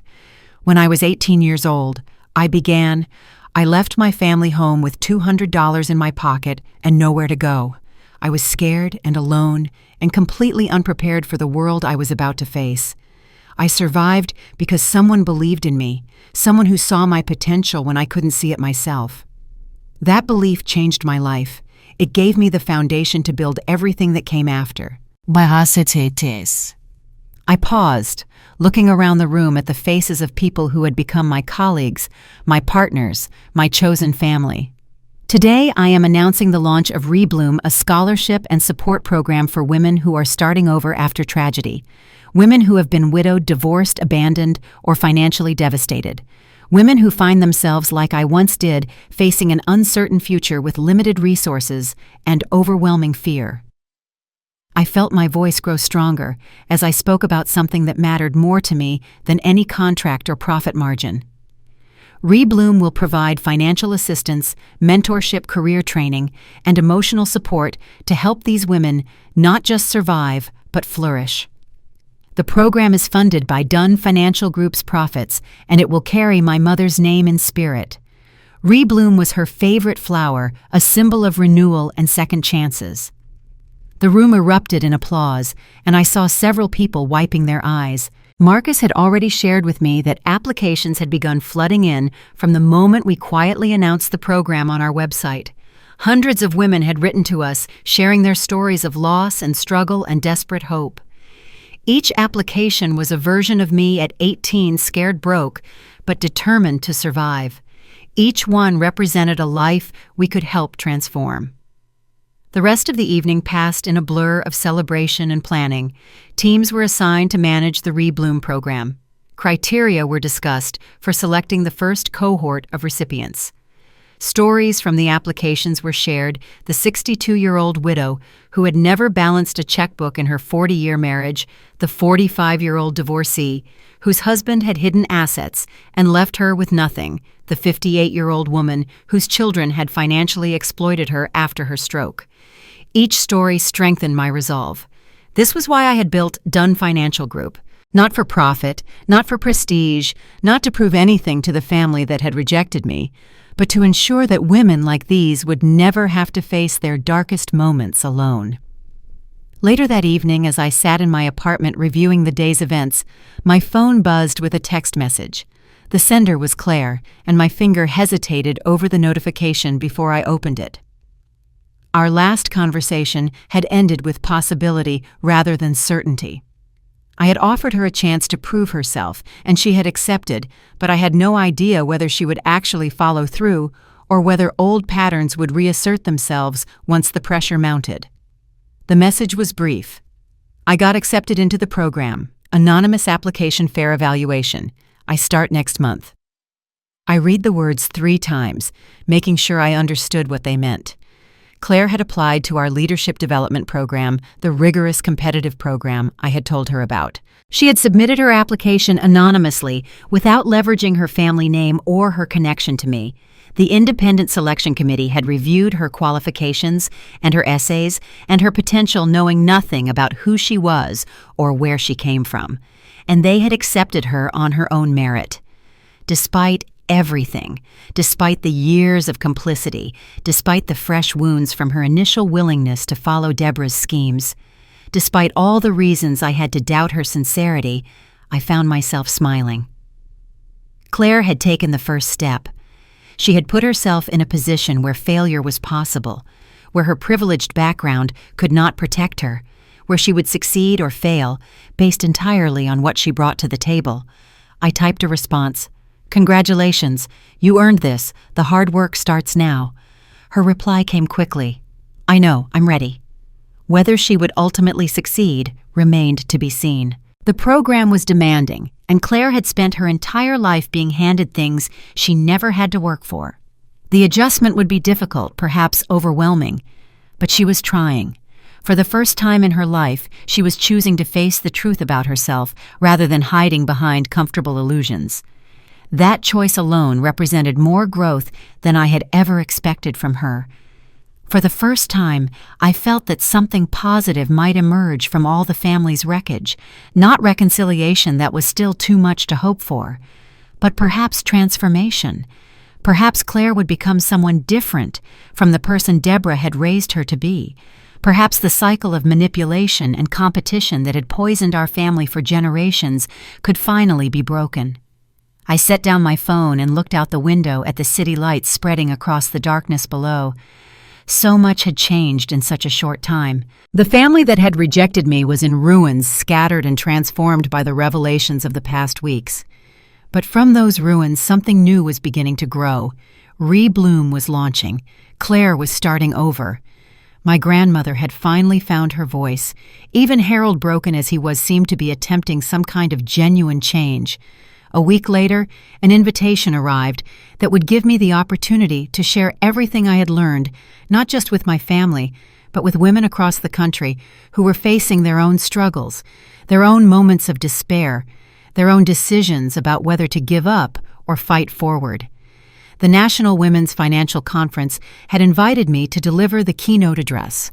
5,000 women would be in attendance, and hundreds of thousands more would watch the live stream. They wanted me to share my story to inspire others who were facing seemingly impossible odds, to demonstrate that success was possible even for those who started with nothing. I accepted immediately, and when they asked for the title of my speech, I knew exactly what it would be: Building Power from Pain. The convention center was filled to capacity. 3,000 women occupied the seats before me, their faces illuminated by the soft glow of stage lights that also warmed my skin as I stood at the podium. They ranged in age from young professionals in their 20s to elegant grandmothers in their 80s, united by their presence at the National Women's Financial Conference, and by something deeper, a shared understanding that financial independence was not merely about money, but about freedom, dignity, and the power to control one's own destiny. I had spoken at conferences before. I had delivered presentations to boards of directors, pitched investors, addressed shareholders at annual meetings. But this was different. This audience was not here to evaluate a business proposition or assess quarterly earnings. They were here because they wanted to hear my story. The real story, not the sanitized version that appeared in press releases and company biographies. They wanted to know how a girl who had been thrown away by her own family had become the woman standing before them now. I took a breath, feeling the weight of the moment settle around me, and began to speak. "People think this is a story about revenge," I said, and my voice carried clearly through the vast auditorium, amplified by microphones, but powered by something deeper. "When they hear about what my family did to me, the abandonment, the stolen inheritance, the years of deliberate cruelty, they expect me to talk about making them pay. They expect a tale of vengeance, of watching my enemies suffer, of proving to everyone who doubted me that I was right and they were wrong." I paused, letting the silence stretch for a moment before continuing. "But that's not my story. That's not why I'm standing here today. My story is not about revenge. It's about a little girl who was told she was worthless and decided to prove herself wrong." I looked out at the sea of faces, seeing my own journey reflected in their attentive expressions. Not to prove them wrong, the people who hurt me, who abandoned me, who tried to erase me from existence. I didn't build my life to show them anything. I built it to show myself, to demonstrate to the frightened 18-year-old who left home with $200 in her pocket that she was capable of more than she ever imagined. That's a difference that took me 16 years to understand. The audience was completely silent, 3,000 women hanging on every word. For years, I thought success would feel like vindication. I thought that when I finally achieved something significant, I would feel satisfied by imagining my father's shock, my stepmother's envy, my half-sister's realization that she had backed the wrong horse. I thought the sweetest part of winning would be knowing that the people who had dismissed me were watching me succeed. I shook my head slowly. I was wrong. When success finally came, I discovered that their opinions didn't matter at all. The satisfaction I felt had nothing to do with them. It came from knowing what I had overcome, what I had built, who I had become. That satisfaction belonged entirely to me, not to the people I had once hoped to impress or punish. I gripped the edges of the podium, feeling the solid wood beneath my fingers, grounding myself in the present moment. The best revenge isn't making others suffer. It isn't watching your enemies fall or hearing them apologize or seeing them lose everything they once held over you.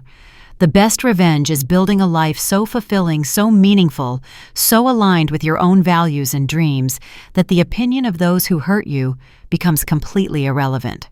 I let those words hang in the air. My father threw me away when I was 18 years old. He agreed to push me out of my own family because loving me was too inconvenient, too painful, too much of a reminder of the wife he had lost. For years, I carried that rejection like a stone around my neck, letting it weigh me down, letting it define how I saw myself and my place in the world. I straightened my spine, feeling the strength that had been forged through years of struggle.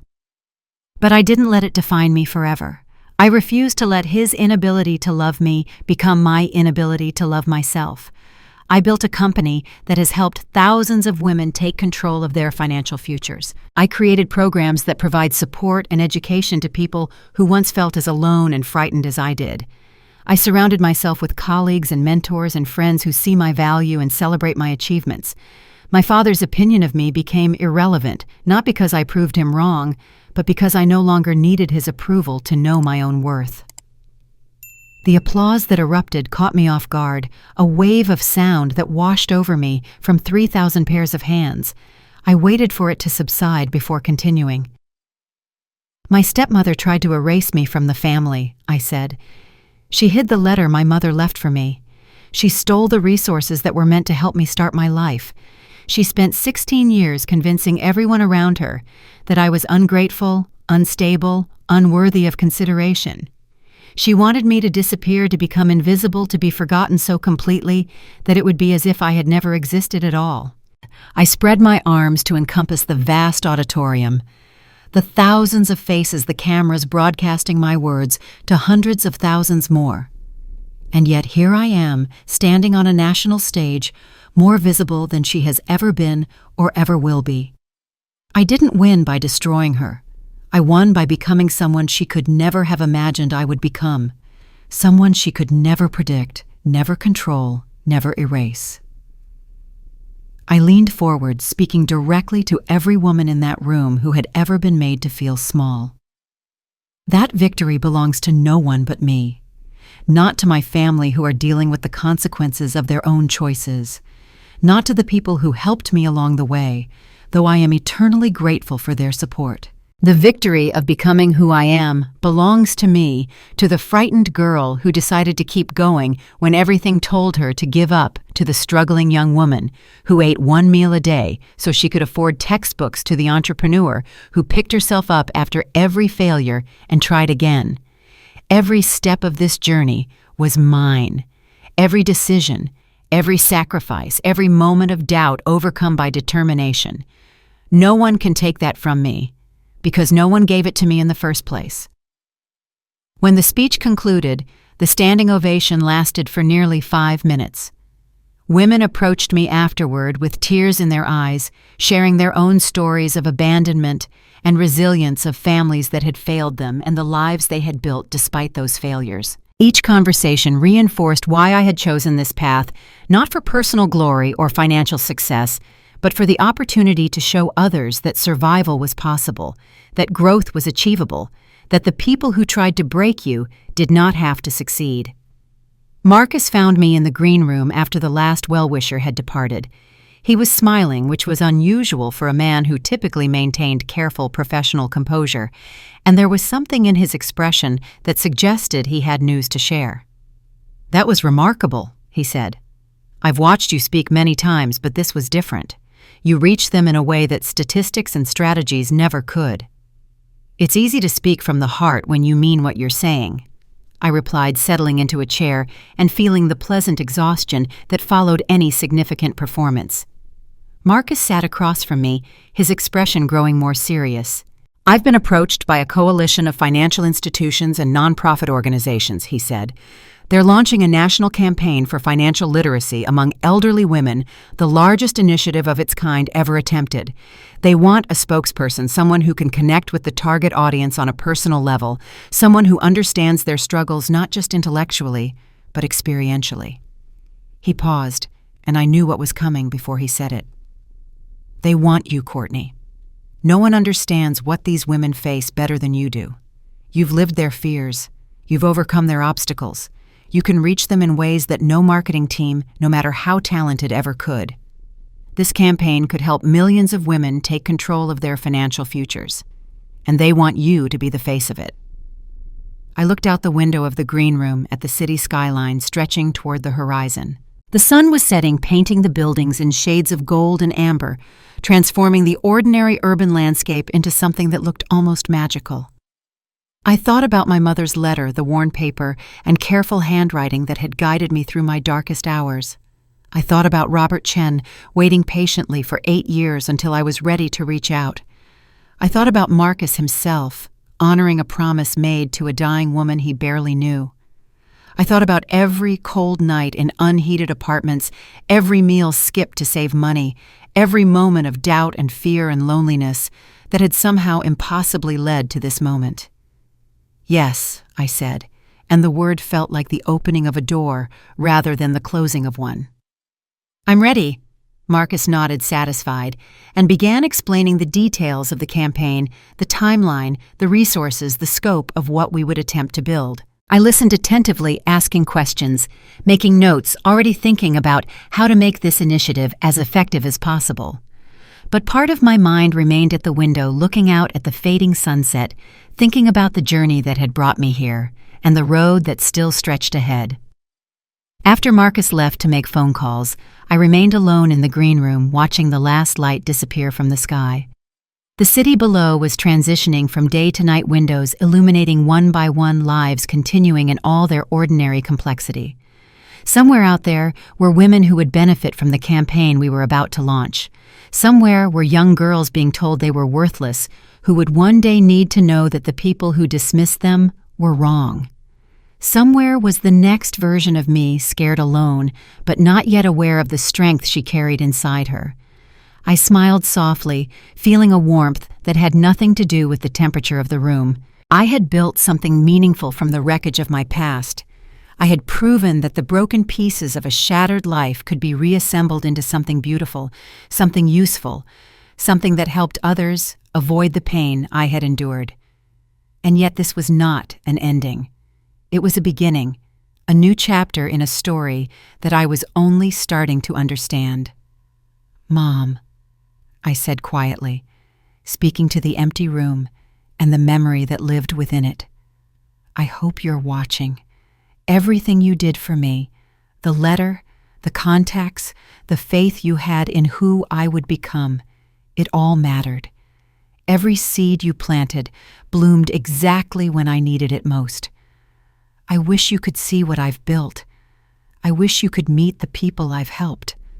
I wish you could know that your daughter turned out okay after all."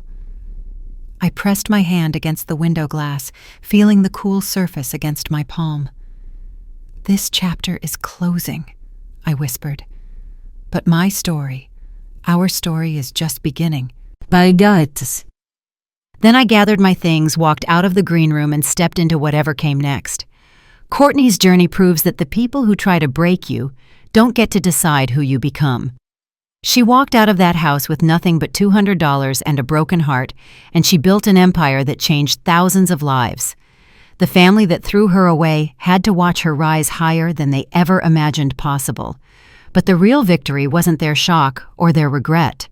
The real victory was becoming someone she could be proud of. Thank you for staying with me until the end of this story. If Courtney's journey touched your heart, please subscribe to our channel so you never miss another powerful story like this one. And I want to hear from you. Have you ever had to prove yourself to people who doubted you? What would you have done in Courtney's position? Share your thoughts in the comments below. Your story might inspire someone else who needs to hear it today.